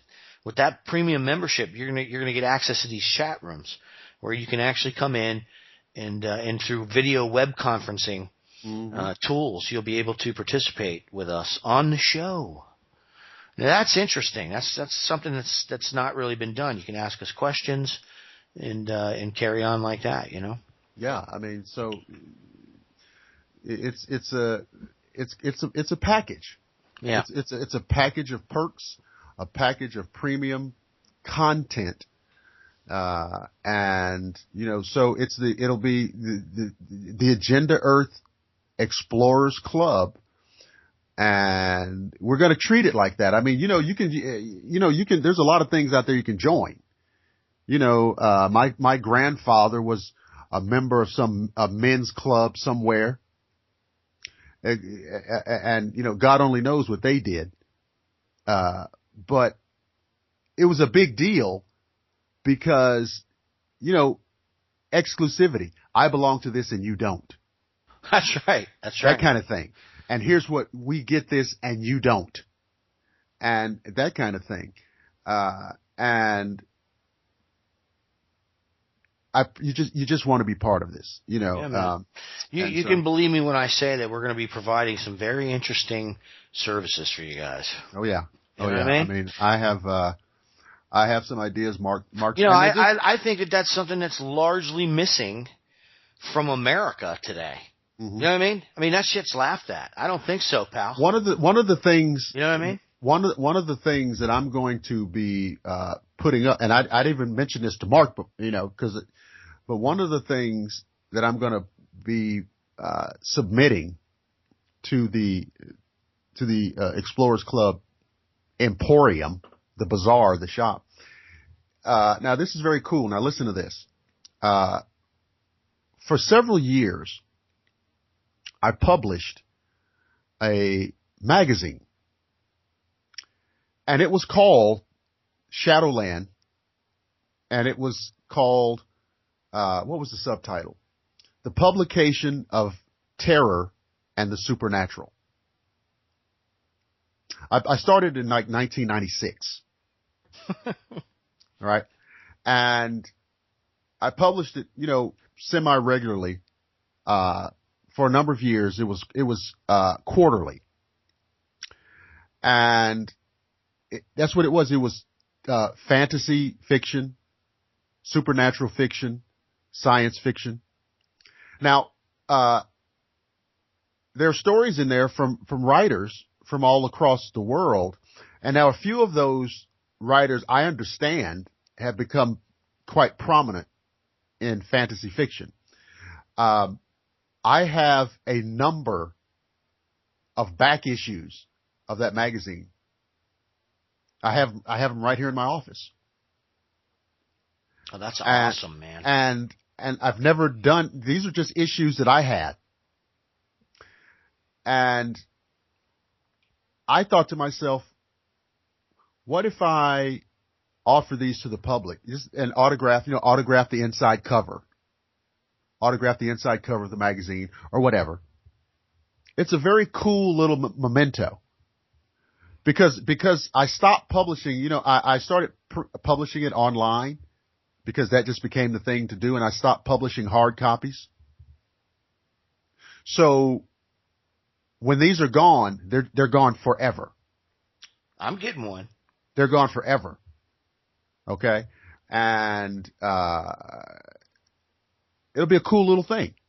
Whether you put it on your coffee table or frame it, because they all have every issue has great cover art. Because I had a lot of artists submitting, I had artists submitting for cover and artists submitting for back covers. So it's a cool little thing of a bygone era. And I probably have 20 of them. Oh. 25 of them. I probably have 25. Supplies are limited. Yeah. Yeah. And, so that's one of those little interesting little nuggets that'll be up there for you. And, that's just the tip of the iceberg. Have you ever, I have these, they're actually Bigfoot statues. I know have you seen these? If it's the one I'm thinking, yeah. Well, which one are you thinking? Long hair. Well, kind of looks like the Jacklings guy, but he's posing like Patty. No. Listen, I had one of those. They're kind of nice, actually. I had one out in my backyard. No, this is a desktop model. This is a desktop model of a Sasquatch. And it is, what's the word? It is, standing on top of I think is there wood called tanzanite? I believe so. I think but it's perched up on a slab of tanzanite wood. It's real. It's the wood is real tanzanite. It's perched on, and it's about 8 inches tall. It's about 8 inches tall. But it's a full-on Sasquatch. Yeah, it's a full-on Sasquatch, a full figure, and I got these several years ago, almost as curiosities for a conference that I was putting on. So people would go, "Oh, look at that." Right? Uh-huh. But I've got 4 or 5 of them left. They're going up in the shop. Well, that's awesome. They're still in the packaging. Oh, that's awesome. So I'm not pawning off a bunch of used junk to you, They're still in the packaging. Yeah, they're 8-inch Sasquatch statues on tanzanite. What color? Of the Bigfoot, they're just your typical brownish, patty colored or typical brown. What people think of when they think Bigfoot, that typical brown animal fur color. Right. But It's a very cool, great desktop thing, and it's going up there. Yeah. Well, I think we got just about everything but the kitchen sink. Got the How kitchen sink. about your old sink? You want to throw that one in? Well, because I told Mark, I told Mark, look, listen, I was on the phone with Mark and I was in Big Orange. I was up at Big Orange, buying a new kitchen sink. And after I recovered from sticker shock, and don't even get me started on the price of the fixtures. Oh my God. Don't even, unless you want your sink to operate, it's a $300 endeavor. Unless you want your sink to operate like the Flintstones. Yep. Get a Mastodon's trunk in there. You're going to be surprised. So I was on the phone with Mark telling him, yeah, I'm in Big Orange getting in a sink. So, hence that reference. But we will not have an Agenda Earth kitchen sink package. That's right. Look, trust me. Plus, this old one, you don't want that, folks. You don't want that one. Oh man, it's been a great show tonight. It's been a huge show. A lot of breaking news on this one, which I love. I know, man. A lot of breaking news on this. See, that's why you can't miss. See, now what do you think it's going to be like at the membership level? Well, it's going to be crazy. Yeah, I'll tell you this right now: the live shows, you don't even want to know. Because it's unpredictable, because unscripted. We're going wherever we need to go in the moment. Unscripted, live, and there's not going to be any bleeping stuff out. And no. And delicate sensibilities are not for the bold. No, they're not, and that's why we're in the situation we're in with all this in the first place. If you're in the PC club, you need to stay back. Hold off. This is not for you. I promise you. Faint-hearted will not be near. Big boy stuff. Big boy stuff. That's right. That's okay. If you're, listen. I think you need to go ahead and this is a must. Okay. All right. Forget about the kitchen sink. All right. This is a must. All right. We need a girl of the week every single week from you. You got it. On Agenda Earth's website. We got it. Premium package. Agenda Earth, Dr. William Lester's Girl of the Week pick. Every single week, eclectic, classic beauties from stage and screen. Any era. Women are beautiful regardless of what era they were born. Oh, yeah, forget that. Yeah. Oh, yes, oh man. There will be. And I know you have that handled because I've been following you for a while, pal. The file is in. Yeah. The file is in. And that'll stimulate conversations. The file. We cannot imagine. That's done. Yeah, man, that's going to be good. That's done. The Agenda Earth Explorers Club Girl of the Week. And, that's already, don't even worry about it. That's done. You won't, and as is my tradition, she will be revealed to you every Friday. Every Friday, your eyes will behold a slice of the good life. Oh, it was. Yes. Yeah. A slice of the good life. Well, we're going to bring that back. That's the bottom line. And that's really what this is all about, man. Agenda Earth, man, is about the good life. It's a good life. Yeah. You know what I mean? Yeah. You know why? Because we don't answer to anyone. Nope. And that's the good life, my friend. Yeah. I mean, we'll take care of our club members, of course. But listen, this is Tombstone. This is Tombstone, Arizona in 1881. Wild West. Okay. Yeah, and in case you're wondering, we are going to go there. I don't care where you're thinking. Yes, we're going. Okay, well, let me say this too, because yes, we're going to go there. Now, a lot of the people know about the Historian's Almanac. My little nugget history show. Okay, well, yeah, I did an OK Corral episode of that. Yes, I did. However, that's a very abbreviated version of that story. Just for the purposes of, it would take me a long time to but it's a very abbreviated. Okay. We're going to go. I'm going to take you, Mark and I, we're going to take you through that story, that set of circumstances, what led to it, what happened, and the aftermath. Oh, yeah. I'm going to separate history from bullshit. And the real story is by far more interesting and exciting. Man, we got to do that one next. But fine. Let's do that next. Fine. We will go there. We will discuss the legacy of Wyatt Earp, because I mean, ostensibly that's the titular issue here. Yeah, it is. Wyatt Earp. And listen, be warned. Wyatt Earp's story is intertwined with other well-known figures of the West, like, for example, Bat Masterson. That intersects with this absolutely. Okay? And so you'll see how their paths crossed. All right? And it's a fascinating story. And the best stories are always true. Yeah, buddy. The best stories are they're always true. And that's what this will be. You know. That sounds like a plan. Yeah. That sounds like a plan. We got to do that next. So that's coming up, man. If you're wondering what we're doing next time. That's completely organic, man. That's how this show goes, man, isn't it?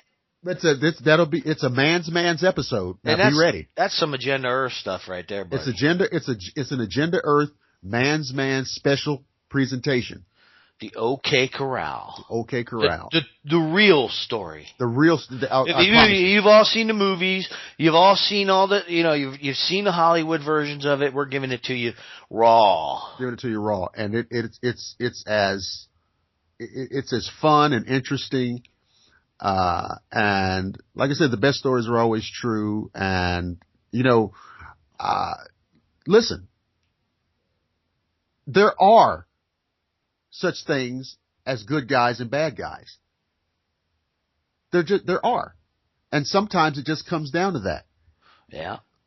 Sometimes it just, and now, the good guys, sometimes, you know why the good guys win sometimes? Because they're willing to fight as dirty as the bad guys. and that's what happened there. This is one of those situations. Yeah. Hey, you don't want to miss that episode. Nope. We're gonna put that out probably this week, eh? That's fine. Yeah, man, that sounds good. I think we need to get that done before Friday for sure. So let's do that. Let's do that Thursday night. I think I would say that to put that show out, if possible, on a Friday would be insane. Yeah, we need to go ahead and do that Thursday night then, man. Yeah. Thursday night, extended special Man's Man episode of Agenda Earth. The real story about what happened, what led up to it, and what happened, and then the aftermath of the OK Corral and all of the key players. All the key players. From a historical standpoint now. Oh, yeah. From a historical standpoint. From a real life historian's examination. That's right. Dr. William Lester. It's coming at you on the next installment of Agenda Earth. And for this installment, I am Dr. William Lester. And I'm Mark Zasky. And we'll see you next time. Later.